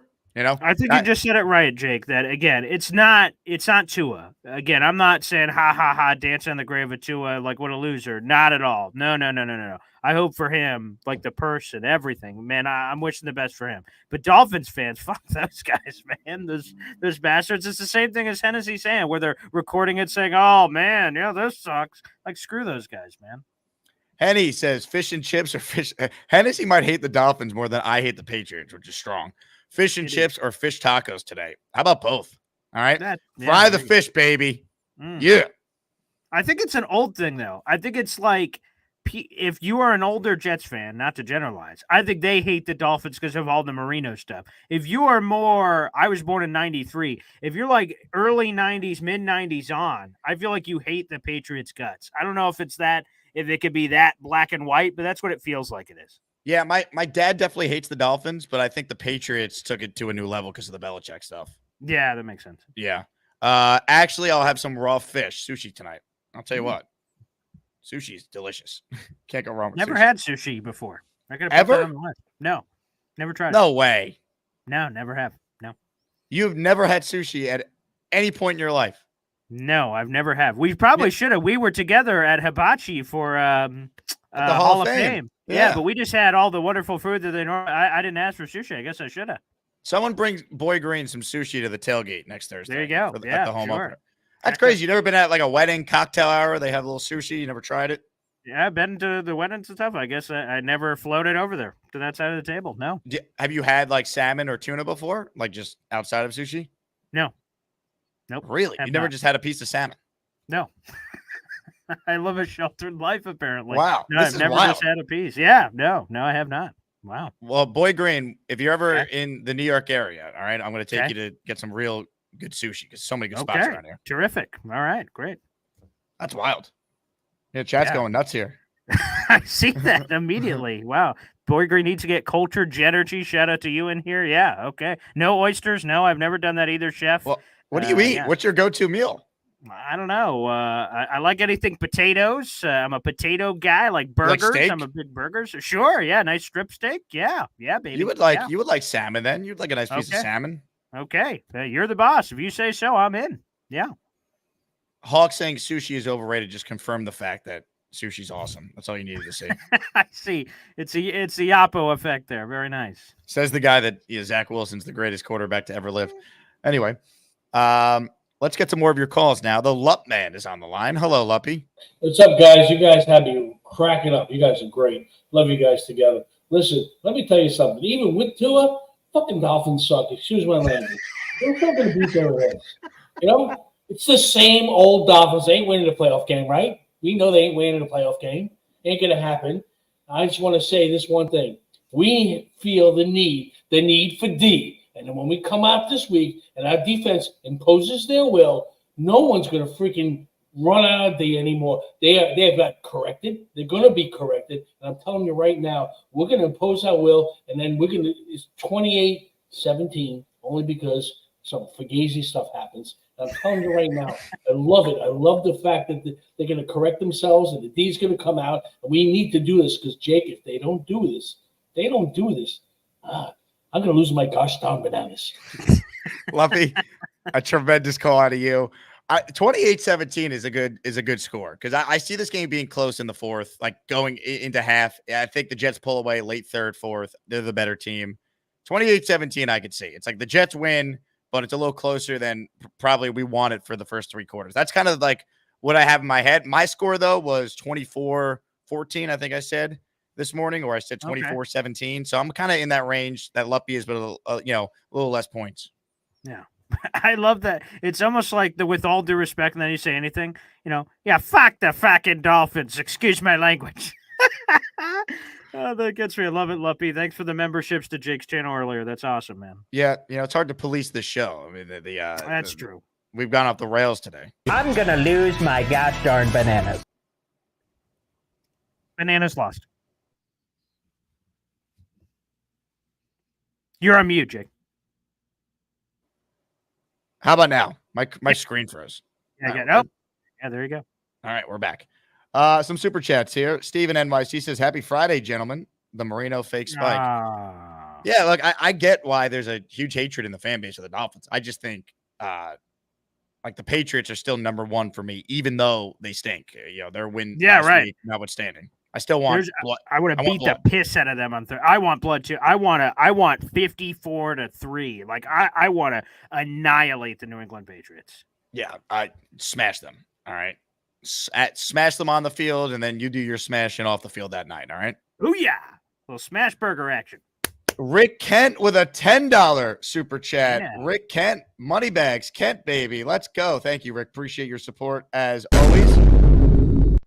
I'm about as old as a Jet fan gets, and I hate the Dolphins / Marino, but the one team I hate more than any other team in sports is the Patriots. P.S. Eat some fish, Paul. It's great. Great take. Wow. Okay. There you go. Would like sushi. That surprises me, Paul, because you seem like a guy who enjoys good food, and sushi is as good as it gets.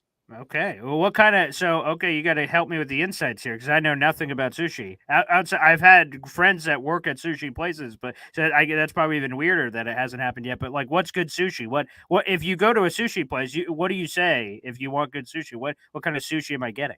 Well, I would start with just like the basic rolls because you've never had any of it. Like, just ask for like a spicy tuna roll, ask for like a salmon roll. Have you got a California roll or not even that? No. Wow. I don't even know what that is. Yeah. You used to either go to a sushi place and get like a maki combo. They'll give you like 3 rolls, a super salad, and just start you off with something easy, and then you'll get all the specialty stuff as you figure out what you like. Okay, Jake, you got the lingo here. A maki. Okay, I want some maki action. All right, great. I mean, there's got to be a good sushi spot in Syracuse or Oswego. Yeah, probably, I would imagine. Yeah. Carly, where should Boy Green go to get sushi in Syracuse? There's got to be one. Yeah, let me know. Yeah. Ladies and gentlemen, more super chats here. Jay Quest, I was about to read it, but I'm not going to because this is a family show. All right. You sick bastard. Anyway, more of your calls right now. Hold on. Carly says, I don't know. I don't eat fish. Well, you're not very helpful. Wow. Oh, Carly doesn't eat it either. Okay. Ladies and gentlemen, BSK with a super chat. Hackett will be our downfall. AR can audible, but he won't be able to change the packagers we put in the field. He'll be stuck with the personnel. It was not a great game for Hackett with the run pass offense. It's also one game. Rodgers hasn't played a full game in a year and a half. I think this offense will evolve as they get Mike Williams up to speed. Corley gets him more involved. Like I'm not sitting here telling you Hackett's great, but I don't know if he's the downfall for this team just yet based off of one game where honestly the offense at times looked pretty good. So Hackett's also in a pretty tough spot too, Paul, because anytime there's a good play, Rodgers will get all the credit. Any negative play, this fan base is immediately going to blame Hackett. So he's kind of in a no-win spot if you think about it. Absolutely. And to the point, is there ever going to be a package where Garrett and Brees are not on the field at one point? So, it's not like he's going to be held with Malik Taylor. I know he's out for the season, but Malik Taylor, Jeremy Ruckert, and this absolutely watered down unit. At some level, he's at least going to have Brees or at least going to have Garrett on the field at any one time. So, I mean, how bad could it get from a package standpoint and personnel standpoint? Ladies and gentlemen, the Lup Man has delivered. How about a 5-spot of channel memberships?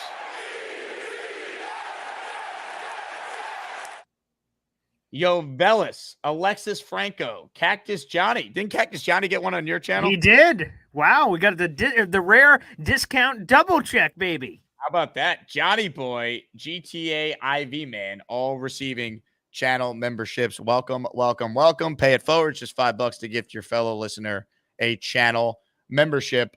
We have a comment here that I wanted to address. Sushi place in Syracuse, Mitsuba. Their chicken teriyaki is great. Okay, thank you, Carly, for that. Mitsuba. But get sushi. Don't get the chicken teriyaki. You could get that anywhere. Okay. Oh, okay. Yeah. Sushi, Mitsuba. Okay. Ladies and gentlemen, Rick Kent dropping a 5-spot of channel memberships for the people. Free stuff. Free stuff.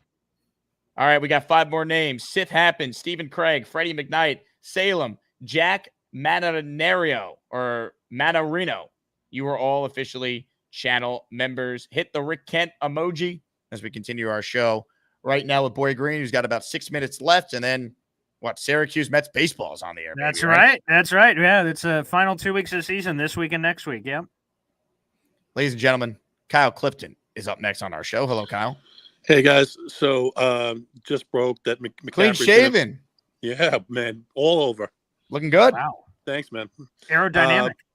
McCaffrey's going to miss the second game. Just broke.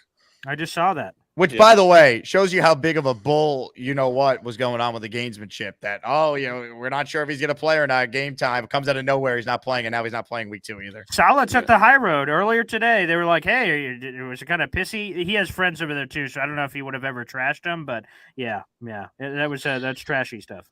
So I went to school in Syracuse. I went to Lemoyne, and it's more of a meat and potatoes town. I think Mitsuba must be relatively new. Okay. Because I don't remember it being up there when I was there. But I mean, that's a while back now. You should order sushi for dinner tonight, Boy Green. Let's get let's get it delivered here to the radio station. Okay. Yeah. Let's do that. The sports talk radio guys and sports commentators, they have some weird foibles, man. Like Cade has this whole litany of things. Like I never had I never had that. And Michael doesn't do condiments. I've spoken to him about this before, and I've told him it makes no sense. And then what's his name from Thursday Night Football last night? He has never had a vegetable. Al Michaels, yeah. Al Michaels never had a vegetable. Wow.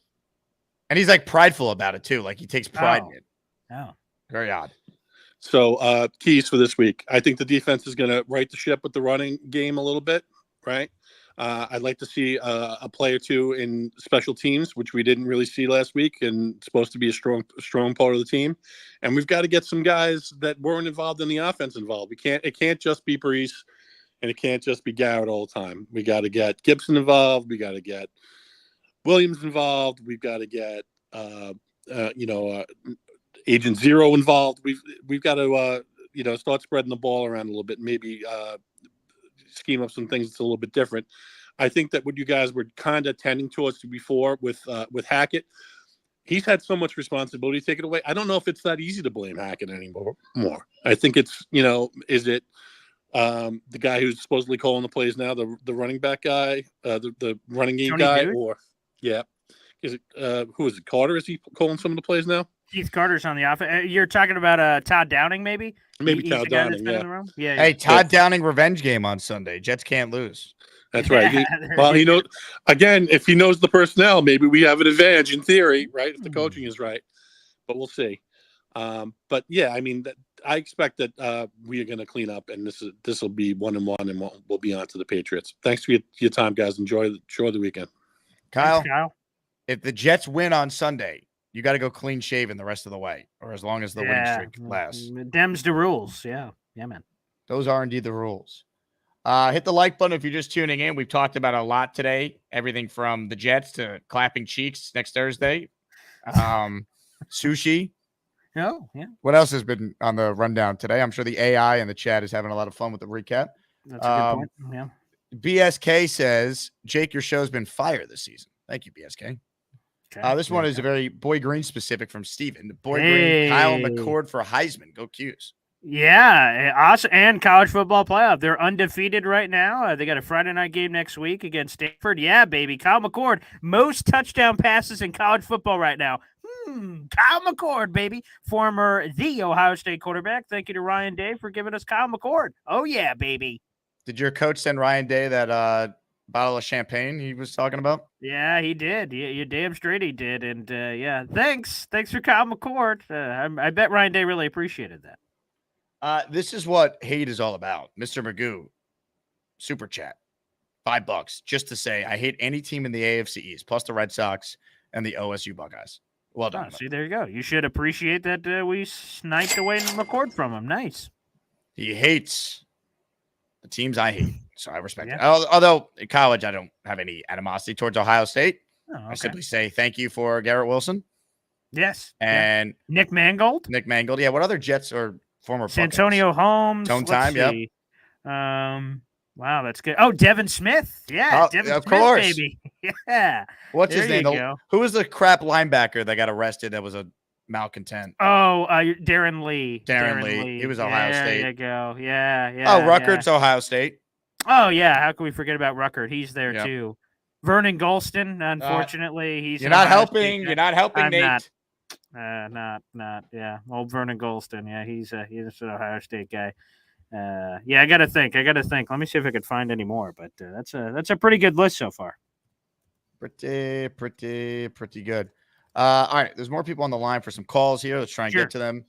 You got time for one more, Boy Green? Yeah, of course. All right, we'll do one more, Boy Green. I'll stay on and I'll get to the rest. Let's go to the great Keith Best, who joins us now. Hello, Keith. Oh my God, I'm always first or last. Keith, are you in a cave? You know, listen, Paul. I hear your show every morning, but I have to turn my phone off at the time of my slot. I appreciate that you get on in the early morning hours that you do. I'm already up. I'm awake and moving at 7:30. I turn you on.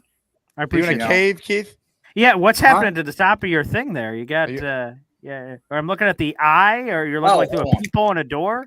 There we go. I have a light that's on the. I have a light that's on the top of my laptop. I'm sorry. Oh, that's okay. Also, shout out Mike Nugent, former second-round kicker. That is the Ohio State baby from the early 2000s. So Mike Nugent as well. There you go. You know, well, I don't know. I made some notes sitting here, and I'm writing them down. And the perspective is to talk from your heart when I get on here. And all that shit that I had on my list went away.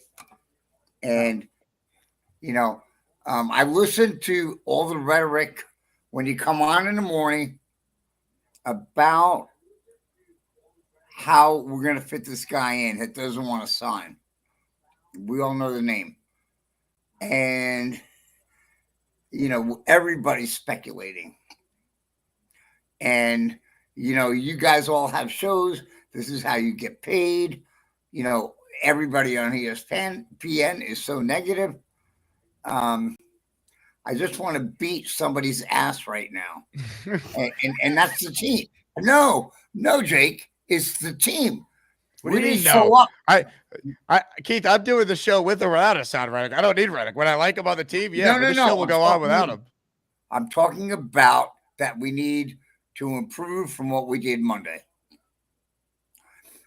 My father was a friend of Woody Johnson's. Oh. My father's been dead a long time now. But we built the Johnson & Johnson building down in New Brunswick, New Jersey, where he grew up. And that's fact. There's no fiction or lie about that. I believe you. And my father would tell me, this guy's a really good guy. You know, we built skyscrapers in New York. And You know, if my father tells me that, he talks from his heart and he tells the truth. There's no lie about it. And Woody, if you're listening, my dad's name was Maurice Best. Maury, they call him. And there's faith in the hope that this last game I got pissed off and we're going to keep moving forward. And I told Jake on the morning show, I'm not going to speculate on a tie or a loss or a win or a score. And we'll just let we'll let the things happen. Does that make any difference in the way of how the game works?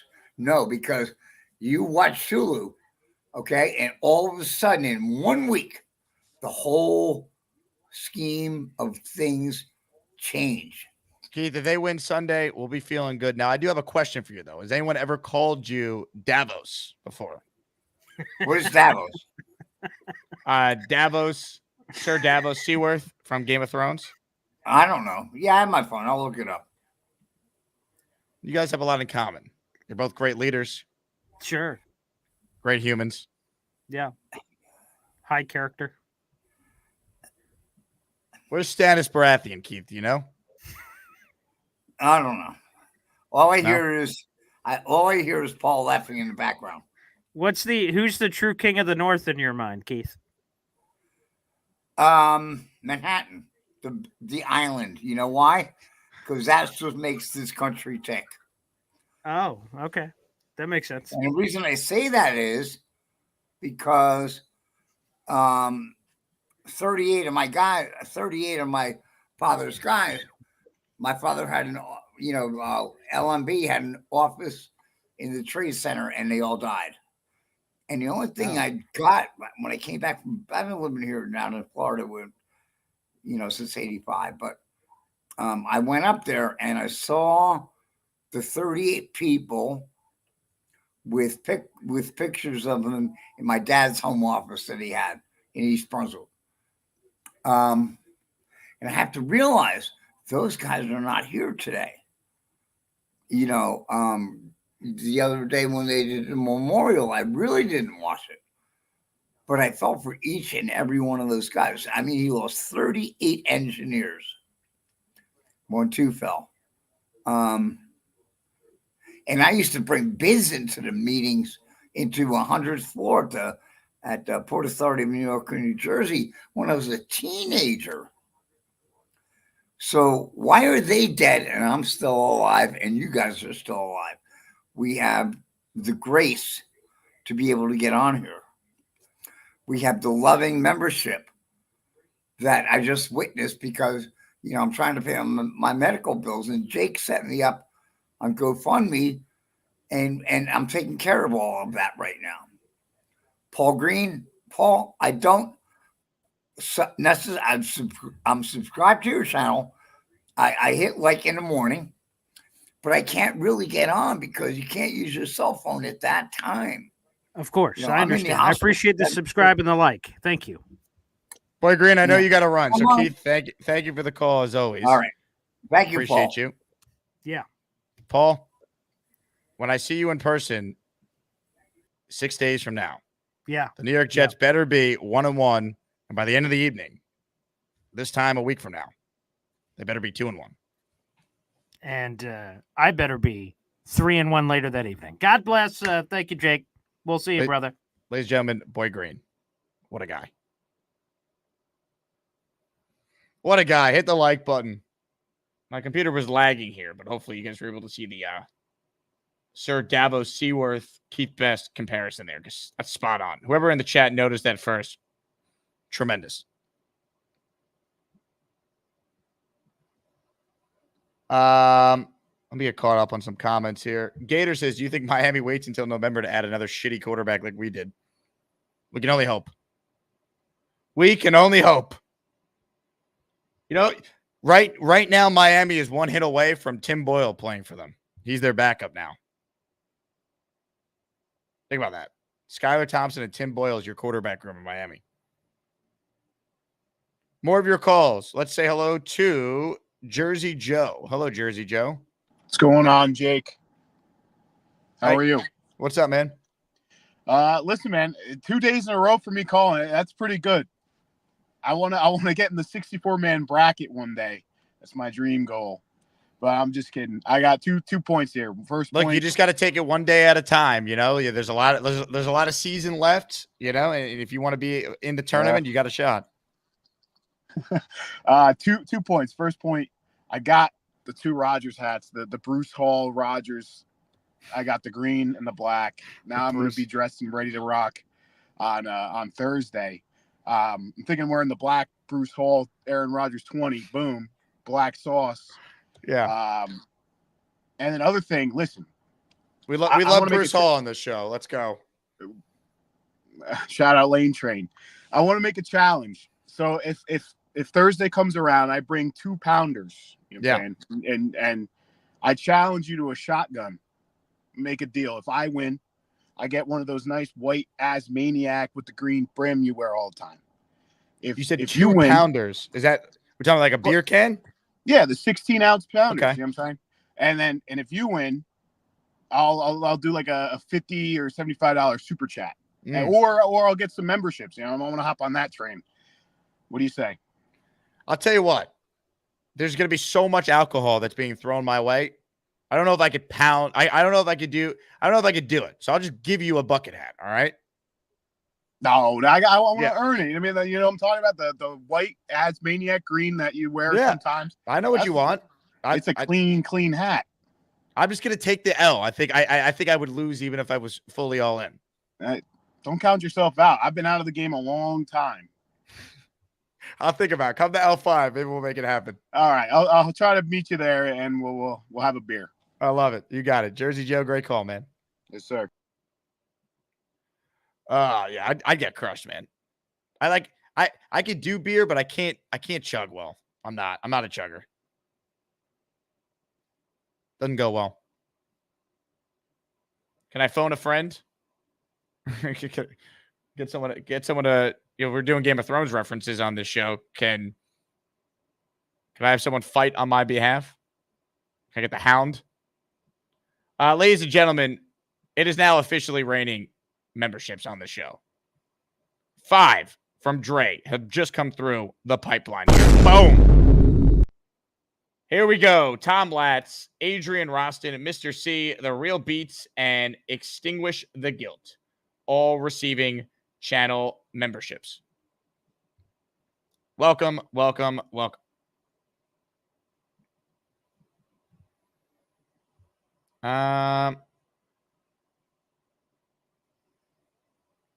Let's see.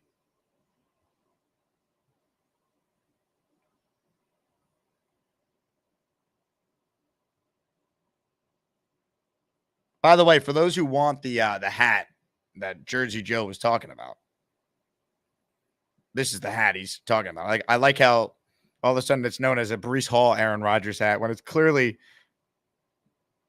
an Aaron Rodgers themed hat from Huga House. 15% off with code Asman at HugaHouse.com.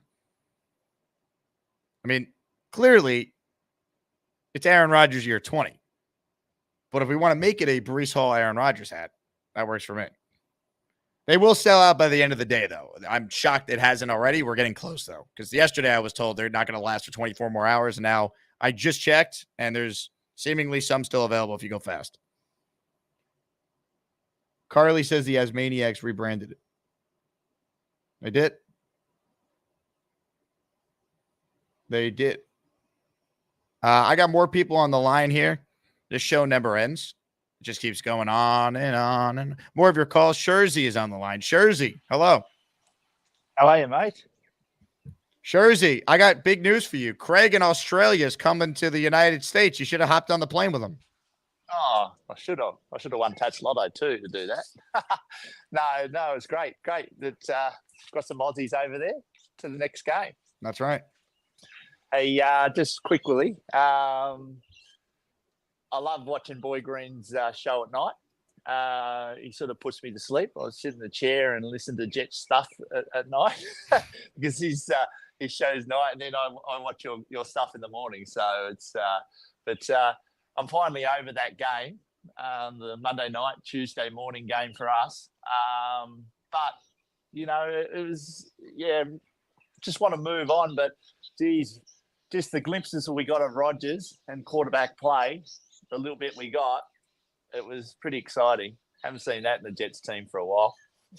No, and that's why, like, as bad as the defense played, there was enough there from the offense with limited opportunities to, like, see how they could be pretty good if they could just stay healthy. Yeah. That's probably the worst in probably 3 years, probably 2 years. I've seen that, the defense. Like, Quincy Williams says he loves to hit people. I didn't see him hit any people in the backfield on Tuesday. So, but no, I think it's good signs. I think we'll bounce back. I think it's a reality check for the team. I think they got a kick in the ass and thought we were better than we were, and hopefully they build from that and move on and, you know, be the team we expect them to be. Shurzy, excellent call. I hope you enjoy my boomerang. And okay, 1 o'clock game on Sunday. What time is that in Australia? 1 o'clock game, about 3 in the morning, 3 or 4 in the morning. So what time was the game Monday night then? I guess it was like Tuesday morning then, like 10? Tuesday at 10:20 it started. So it was a good time. Good morning time. So I don't know how you guys do it down there. How do you follow an NFL team with that sleep schedule? It's crazy. Oh no, I sort of go to bed early and then sort of get up nice throughout 3 o'clock in the morning and sort of turn the TV on and it's dark and it's and so. But I'll go for a walk and listen to it on the phone or something. Like I'm on my Saturday morning walk now. People all around, taking the dog for a walk. You know, love that. People on the Saturday morning walks and runs. The park runs on at the moment and all that sort of stuff. So, but that's where I mostly listen to your show. Just listen and do it on my walk. So, but it's pretty hard. But I love getting up and watching it, or catch the replay if I didn't get myself up. Well, Shurzy, I hope they win on Sunday for us and Monday for you. Yeah, go Jets. All right, guys. Shurzy checking in. Great call. Calls have been excellent today. Jquest says, since you can't read my super chat, say this instead. Yeah, there's a couple of super chats. We've gone off the rails. Jquest one, I'm laughing. I just can't read it.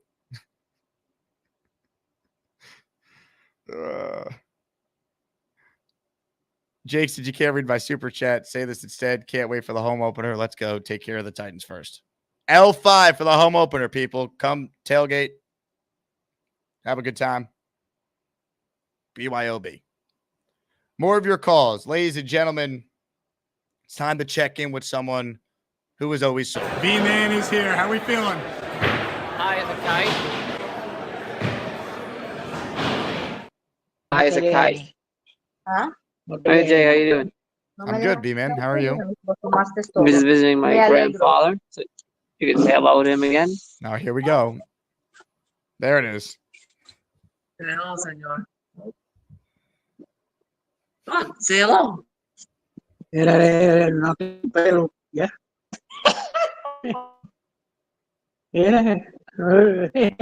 No tengo pelo, era corona. He finally actually said something on camera for once. What did he say? He said, I have no hair. He said, look, I have no hair. Yeah, I'm looking forward to the tailgate game. That's gonna be a fun one. I hope Neil's in a better mood, because if he's not gonna get those cigars. Entonces tú tienes que trabajar toda la vida, ¿eh? Tienes que trabajar toda la vida. Mm-hmm. Yeah, sorry, he's talking. Jay, can you hear me? Oh, we hear you. Yeah, no, I was gonna say, because I hope Neil's in a better mood. Because if he's not in a better mood, he may not get those cigars. Yeah, but it's gonna be a fun time. You know, I'm looking forward to it. I gotta still make sure the ride's all set up and everything, but then just looking forward to it. And obviously, we gotta win. Sorry, he's just being such a distraction.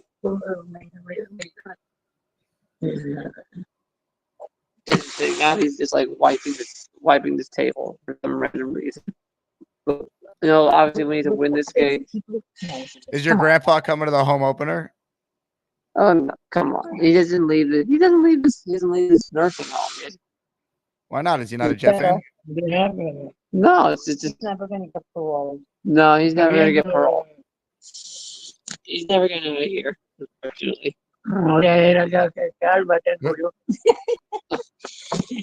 What do you say now? Look how old I am. He says, look how old I am. Real bald. Ask him for a score prediction for Sunday. ¿Qué tú piensas del juego de fútbol el domingo? ¿Tú crees que van a ganar los Jets? ¿Los Jets? Yeah, los Jets. ¿Tú crees que van a ganar? ¿Y quién está mejor? I don't know. Los Jets. Los Jets. He said, who's good to win? He goes, the Jets, that's good. Oh, he said the Jets. That's good. That's the best you're gonna get out of him. All right, very Lane Train like of him. Los Jets. So that's my grandfather. So he's picking the Jets. So. All right. Well, V-Man, thank you and your grandpa, V-Pa, for the insights today. Yeah. That would have been great if I got on here. If I got on here earlier, maybe we could have shown we could have shown them all. Boy Green. He'll probably just watch this later. Huh? I'll talk to you later, man. All right. Thank you, V-Man. Pledge allegiance to the flag of the United States of America, to this republic for which it stands, one nation, under God, indivisible, with liberty and justice for all. Yes. Damn right. Now I have a Jet flag, too. It's all happening. What a call that was, huh? Hit the like button. I saw a comment. I wanted to pull it up here. Hold on. Chris goes, what even is this show? Are you new here? You might be, because I see you don't have a membership badge. So if you're new, this is just a typical Friday show. All right. Ladies and gentlemen, more of your calls right now. Dre is on the line. Hey, Dre. What's going on, Jake, my brother? Dre, listen, if we need VPA at the game, I will snatch him up and I'll break him out of the nursing home or wherever he is that he needs to get paroled out of. I'll break him out. I'll take him with us. I'm feeling like he might be a good luck charm. I don't know. I'm ready to take. There's a strong argument to be made that the Jets might not be able to win next Thursday if VPA is not in the building. I don't know if I'm willing to go there just yet. But I do think if the Jets are somehow 0-2 going into Thursday, we got to get VPA in the building. Okay, I'm in agreement with you. So hopefully we don't have to do that. We'll have to send a team. I won't be able to break him out myself because I'm still limping around after getting hit by a car. You got hit by a car? Oh, did I not? I made a brief mention in the Discord, but yes, on Tuesday when I was getting back. Now, here's the best part of the entire effing story. Okay, who's in the background? Huh? So I hear someone laughing in the background. Yes, that is Ginger Jet 77 herself. The latest, we're gonna have to kick it up to 5%. I just need her to log in with that actual sign in. Wait, Ginger Jet? I recognize the name. That's your girl? I didn't even know. Yeah, hold on. That's me. Hey, there we go. Let's go, Dre. Love it. She'll be there at the home opener for sure too, as well. But listen, I'm so are telling you okay? Like you got hit by a car. Are we good? What happened? And she did not run me over. Okay. So what had happened was no, actually, born and raised in New York City my entire life. I jaywalking is all I do. Okay. I get off the train and take my Uber to drop. It leaves me at the parking lot where my car was at my job, because my job is like 5 minutes from the train station. So I go to get my car. I get out the Uber, and while I'm on my phone giving him 5 stars and sending him a tip, I'm crossing in the crosswalk, and this car that was trying to turn makes a right turn and turns right into me. And then after he hits me and I go flying, then he pulls up to yell at me like I was an inconvenience to him and I damaged his car. Like I was like, bro, you hit me with your vehicle and you're really yelling at me. And I did spring back up to my feet, but that's because I actually thought I was going to have to fight this guy. And so I popped up and then my leg was like, bro, we not working right. So then, but the good thing was there was a concert going on at the event. The venue right there is like the MVP Arena. It's Albany's Madison Square Garden, basically. So like they do like they'll have like arena football in there, wrestling, WWE goes there, and big concerts. The concert that was going on that was setting up for later on that night was Megadeth. They were actually performing, which I didn't even know that they still performed. So there's a bunch of sheriffs. They also what happened. They all came running over. They pulled the guy over. They took his information. They got me a chair and called me an EMS. And my Was entire the team chair was shot. orange? What color was The chair was actually. I want to say the chair was a burnt orange, but it was more of an actual sturdy chair. It was not Bobby Midnight. It was not a bad replica of Bobby Midnight's chair. It wasn't. Okay. But I had to end up going to the hospital. Had no broken bones and no internal bleeding, thank God. But it's like someone in the Discord actually mentioned it. This has not been my year. So I'm hoping that all the things that happen to me medically or bad luck that happens to me, let it happen to me and not the Jets. I will do my due diligence. I will take the hit for the team. I'll walk off. I'll limp, whatever I got to do. But our boys have to be fine. Any inflictions that's supposed to happen to them, let it hit me. I have pretty good medical coverage. I'll work it out. But What did you say? yeah, she says she's gonna hit me. Not to worry. Yeah, there's lots of violence happening here. I'm in danger. What's that sign? I'm not safe or whatever it is. Whatever, I forgot what the sign is, but yeah, somebody call.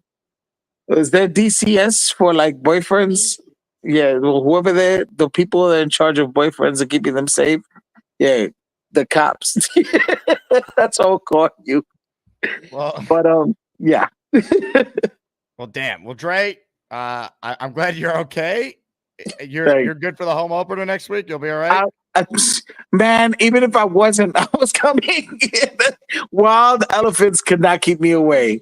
But I will. No, I won't be in a wheelchair. I might have a crutch because that's a lot of walking. But what time is the parking lot supposed to open? Like, is it 4:30 or is it 3:30? It might even be early. I gotta look. I don't even know.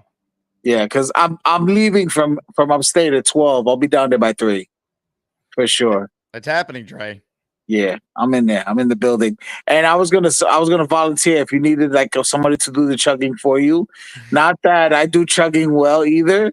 Like I probably would have been like, oh, I would have made it like fun or whatever. But that guy was definitely gonna get his hat. I wasn't gonna win. But hey, you know what? This is gonna be my first tailgate, my first ever tailgate at L5. I've been there early enough to tailgate, but never ever went with people who were tailgating. And although people seem very friendly and very nice, I never knew what the protocol was to just roll up onto somebody's tailgate. So I never tried that. So I'm excited for this. We got you, Trey. All right. And remind me of the YouTube name for the wonderful human that's sitting near you. Her name is Erica, and her YouTube name is GingerJet77. I've seen GingerJet77 in the chat. That's great. That's awesome. Because I just found out today. She was like, yeah, I was watching the show to see if you would call in. I'm like, really? And then she asked me all the time, is Jake on? And I was like, I don't know. I think he was because he was going live with Boy Green. And I missed Fireman Ed this morning. I was so upset, but I have actual work to do. I'm so glad you watched it. Now I got a feature. She's watching shows without me. This is fantastic. Trey, feel better. GingerJet77, thank you for the support. Shout out to you for having red hair as well. Big fan of that. Love it. All right, my brother. I will see you next week. Not to worry. And everybody calm down. Did Jerome, the Packer fan, call in? And has he freaked out yet? No, he called in earlier in the week, though. He called in earlier in the week, said everything calm. Hey, it didn't work out, but I had him 14-3. I would have changed had we beaten the 49ers, I would have changed my pick to 15-2. So I still think I still think we're on track. I am immediately concerned about Garrett Wilson. I still feel relatively confident he could pull up 28 touchdowns, but at this point, I'll be satisfied if he breaks Brandon Marshall's record, which is what, 15, right, for the Correct. season. Yep. Yeah, he's definitely getting more than 15. I promise you that. All right, Trey, heal up. All right. Yep, I will. Hey, stay faithful, stay up, stay positive. We got this. We're not losing to the Titans. It's not happening. Ladies and gentlemen, Dre checking in. Hit by a car. We'll still be at the home opener next week. That is a Jet fan. Also, I got to do it. Hey, Dre. Hey, congrats on the sex. All right, come on now. That's from Aaron. He told me to play that. Just saying. Hit the like button if you're tuning in. Tom A says, yeah, his Maniac dating app needs to launch tomorrow. The problem is we only have 4% of the audience being female, so it'd be a little lopsided. But we're growing. All right, let's do 2 more calls, and then we will wrap. John LG is up next. What's up, John? Hey, Jake. It's kind of tough following Dre there, right? It sounded like the pain medication was kicking in. Can you hear me? Yeah, I hear you, John. Yep. Okay. And he's going to pick up V Grandpa on the way down. I think he's going to teach him the Jet chant and put him on V Man's shoulders for the game. Have the Jet chant. You might have to. I think today's show must have set the record for ass mentions. It's been a show, John. It's definitely been a show. Yeah, when you said that Gary must be having a seizure when his screen freezed up, I was driving. I almost drove off the road. Everybody's been saying that the Jets should have put 8 in the box for the San Francisco game.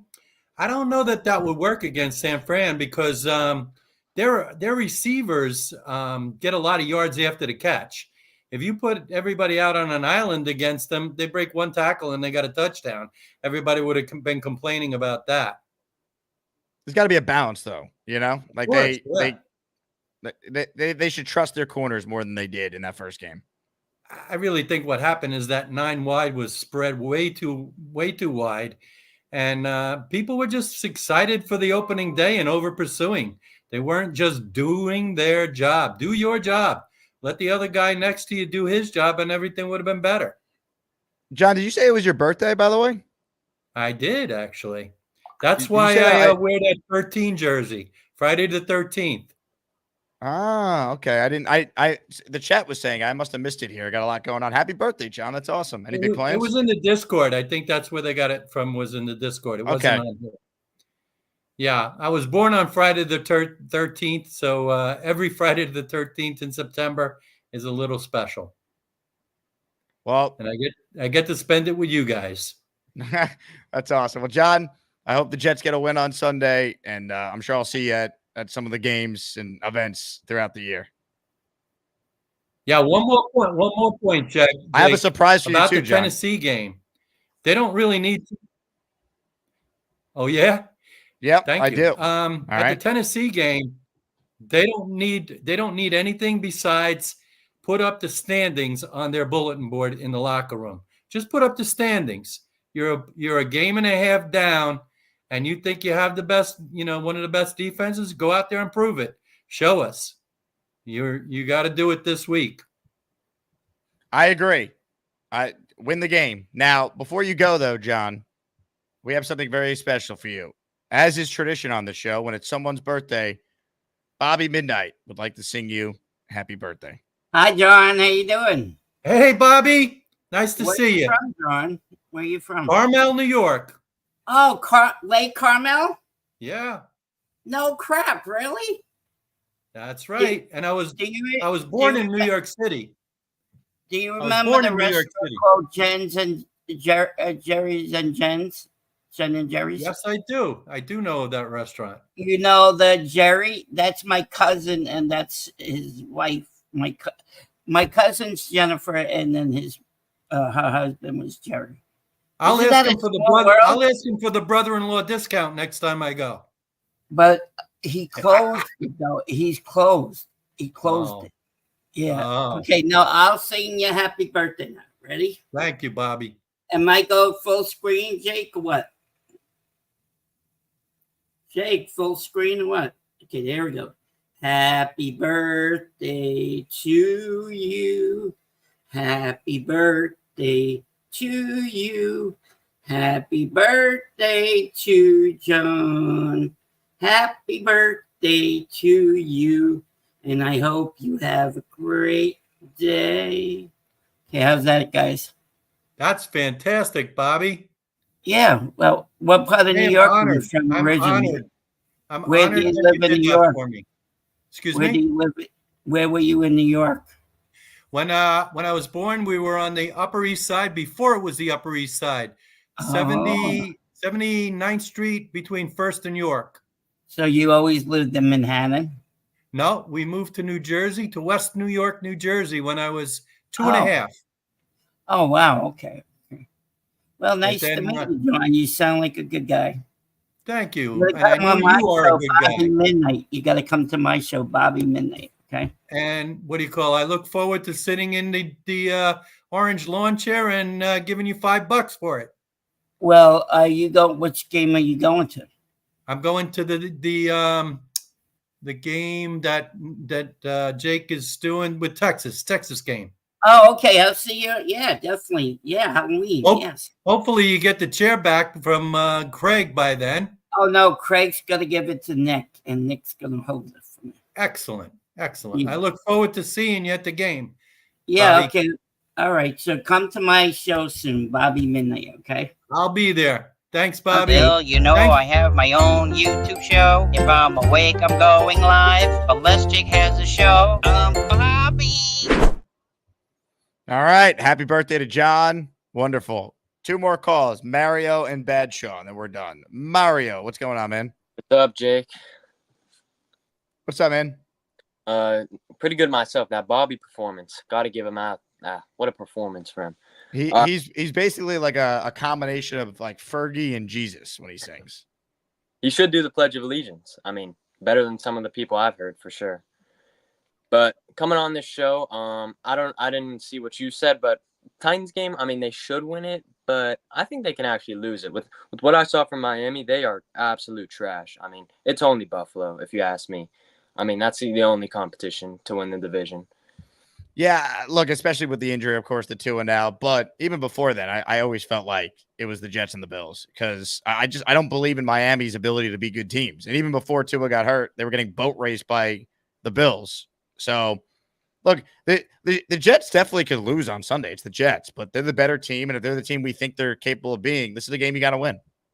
Especially week 3. Like, if they go 0-3, I just scrap it. Well, forget it if they're 0-3, but, you know, they don't even go 0-2. Win this game on Sunday. It's a conference play. It's bigger to win this game Sunday than it would have been Monday from a conference opponent standpoint. See, I don't live in New York, but I wish Al Michaels wasn't casting this home opener game. I wish it was Joe Buck. I cannot listen to this guy whatsoever. He just the problem with Al's an all-time great. He's overstayed his welcome, though. He's basically, half dead in these broadcasts. He's got no energy left. He's off on a lot of the plays. He's just a name at this point. For sure. But I wanted to ask you a question. Are you planning on maybe going to the Steelers game? Probably not. I plan on potentially doing a watch party for that one. Oh, nice. Because I actually live in Pittsburgh, so I wish I could go to New York for a game. That would be amazing for sure. Well, if you do, Mario, you come over to L5, and I'd love to meet you in person. For sure. All right. Thank you, Jake. Appreciate it, man. Good call. Johnny Danks with a super chat here. See you guys Sunday at T-Square. Let's go, Johnny. Jets, Jets. We gave Johnny a shout out on the show the other day. He was rocking the Jake Asman coffee mug while he was going through his script for a movie he's in with Alec Baldwin.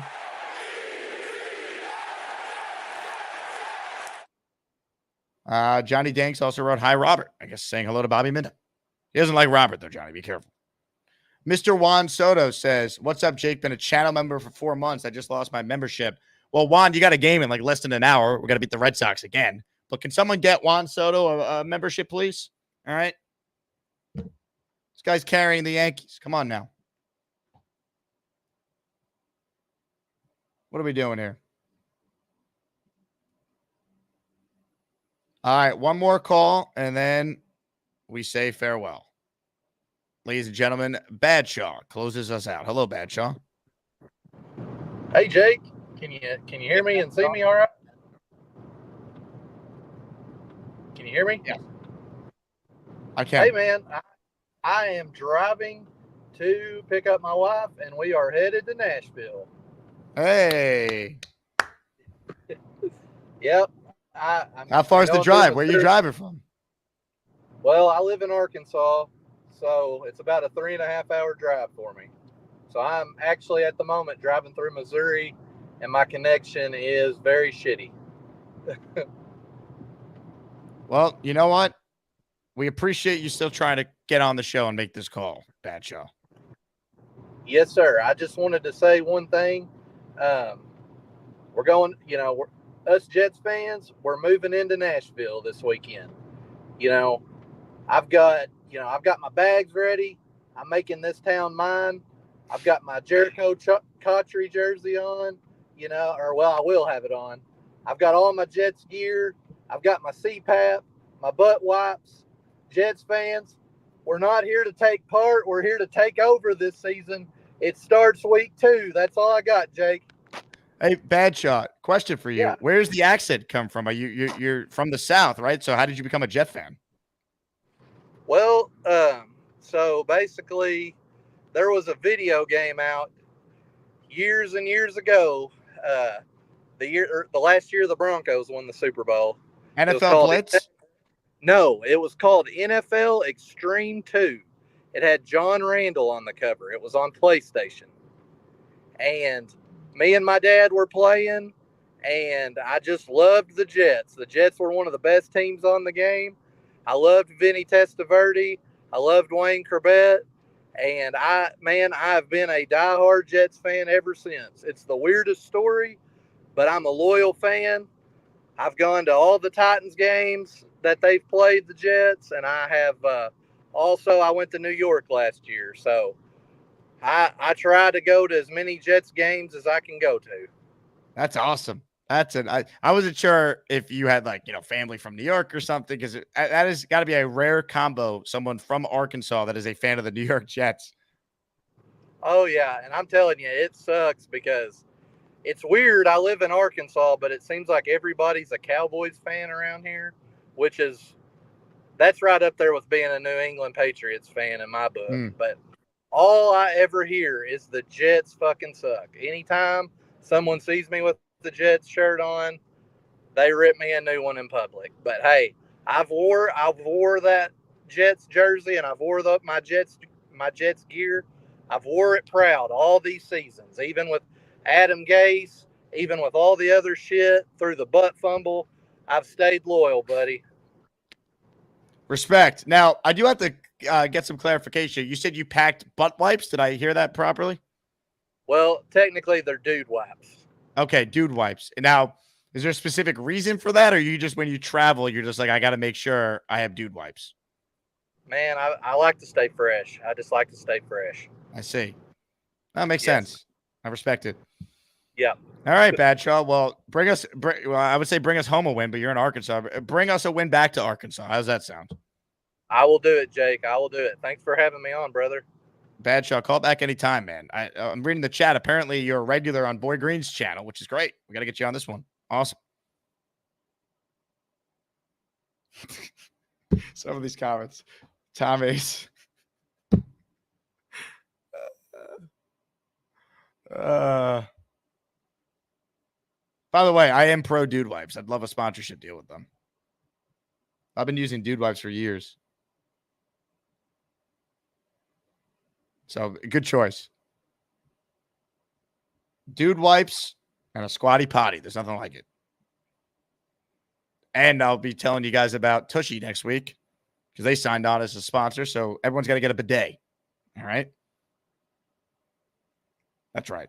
Big things are happening on this channel. We've made it. Hit the like button on your way out of here. God bless everyone who watched. You guys are awesome. Thanks to the chat. Thanks to everyone who tuned in. Carly says, please get a Squatty Potty sponsorship. Yeah, that's why. So when Carly comes over, she could poop in peace. That's the key. Anyway, for Kent, this channel's going to shit. Gator says, how many more ass products can we push? My last name is Asman, damn it. It's about time I got a Dude Wipes or a bidet sponsorship. Anyway, that's going to do it for me. Thanks to Boy Green, who came on for the first 90 minutes of the show. Thanks to all the callers. You guys were tremendous. Happy birthday again to John. We're back tomorrow. I'm doing a Saturday show tomorrow. I decided I want to have the Buffalo Jet fan on. So we're going to have him on. Join my Patreon if you haven't already. It's patreon.com/Jake Asman Show. Name in the intro, private Discord access, 15% off every item in the merch store, and bonus shows. What more is better than that? Also, I'll say it again, RSVP if you're coming to the watch party on Sunday. It is going to be a blast. I can't wait. Thanks to everyone who tuned in. You guys are awesome. Yes, I saw someone asked about a bidet discount code. I will have a discount code to get you a bidet, so don't worry. All right. Your rear ends are never going to look cleaner. You're welcome.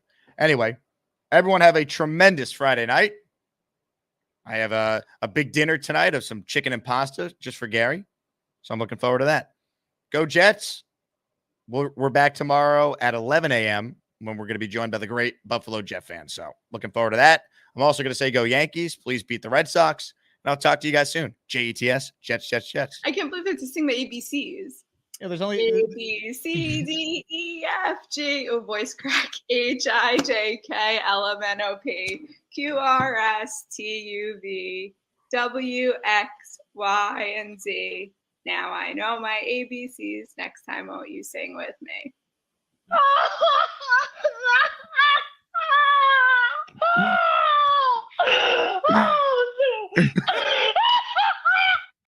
Dolphin fans, oh, you tripping. Breece Hall is right now the best running and catching back outside of Christian McCaffrey in the league. The depth of the Jets O-line might be better than our whole O-line unit. Like, real talk. I'm sorry. It is what it is. I think we're going to sweep Buffalo this year. Maybe, and I sure hope so. But don't sweep Buffalo and replace it with getting swept by the Jets.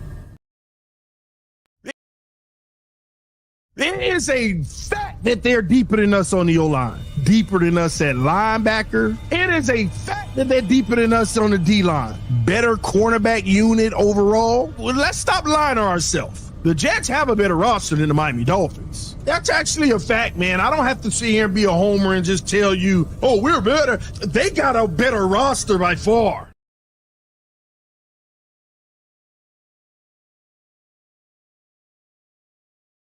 The Dolphins are done. Their season is over. Tua, another concussion. You know why? You need an offensive line, you moron! And then there's Mike McDaniel. He has no balls. He has no brains. He is an overrated piece of shit. The worst coach in the league. This team is pathetic, putrid, heartless, gutless, ballless, everything else.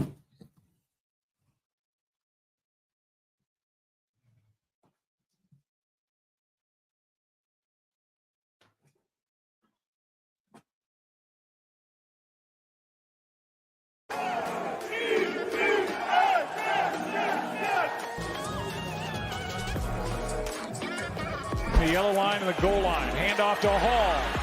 Touchdown Jets.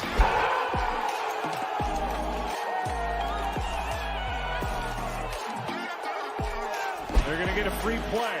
Rodgers is the master at it, and a touchdown by Lazard.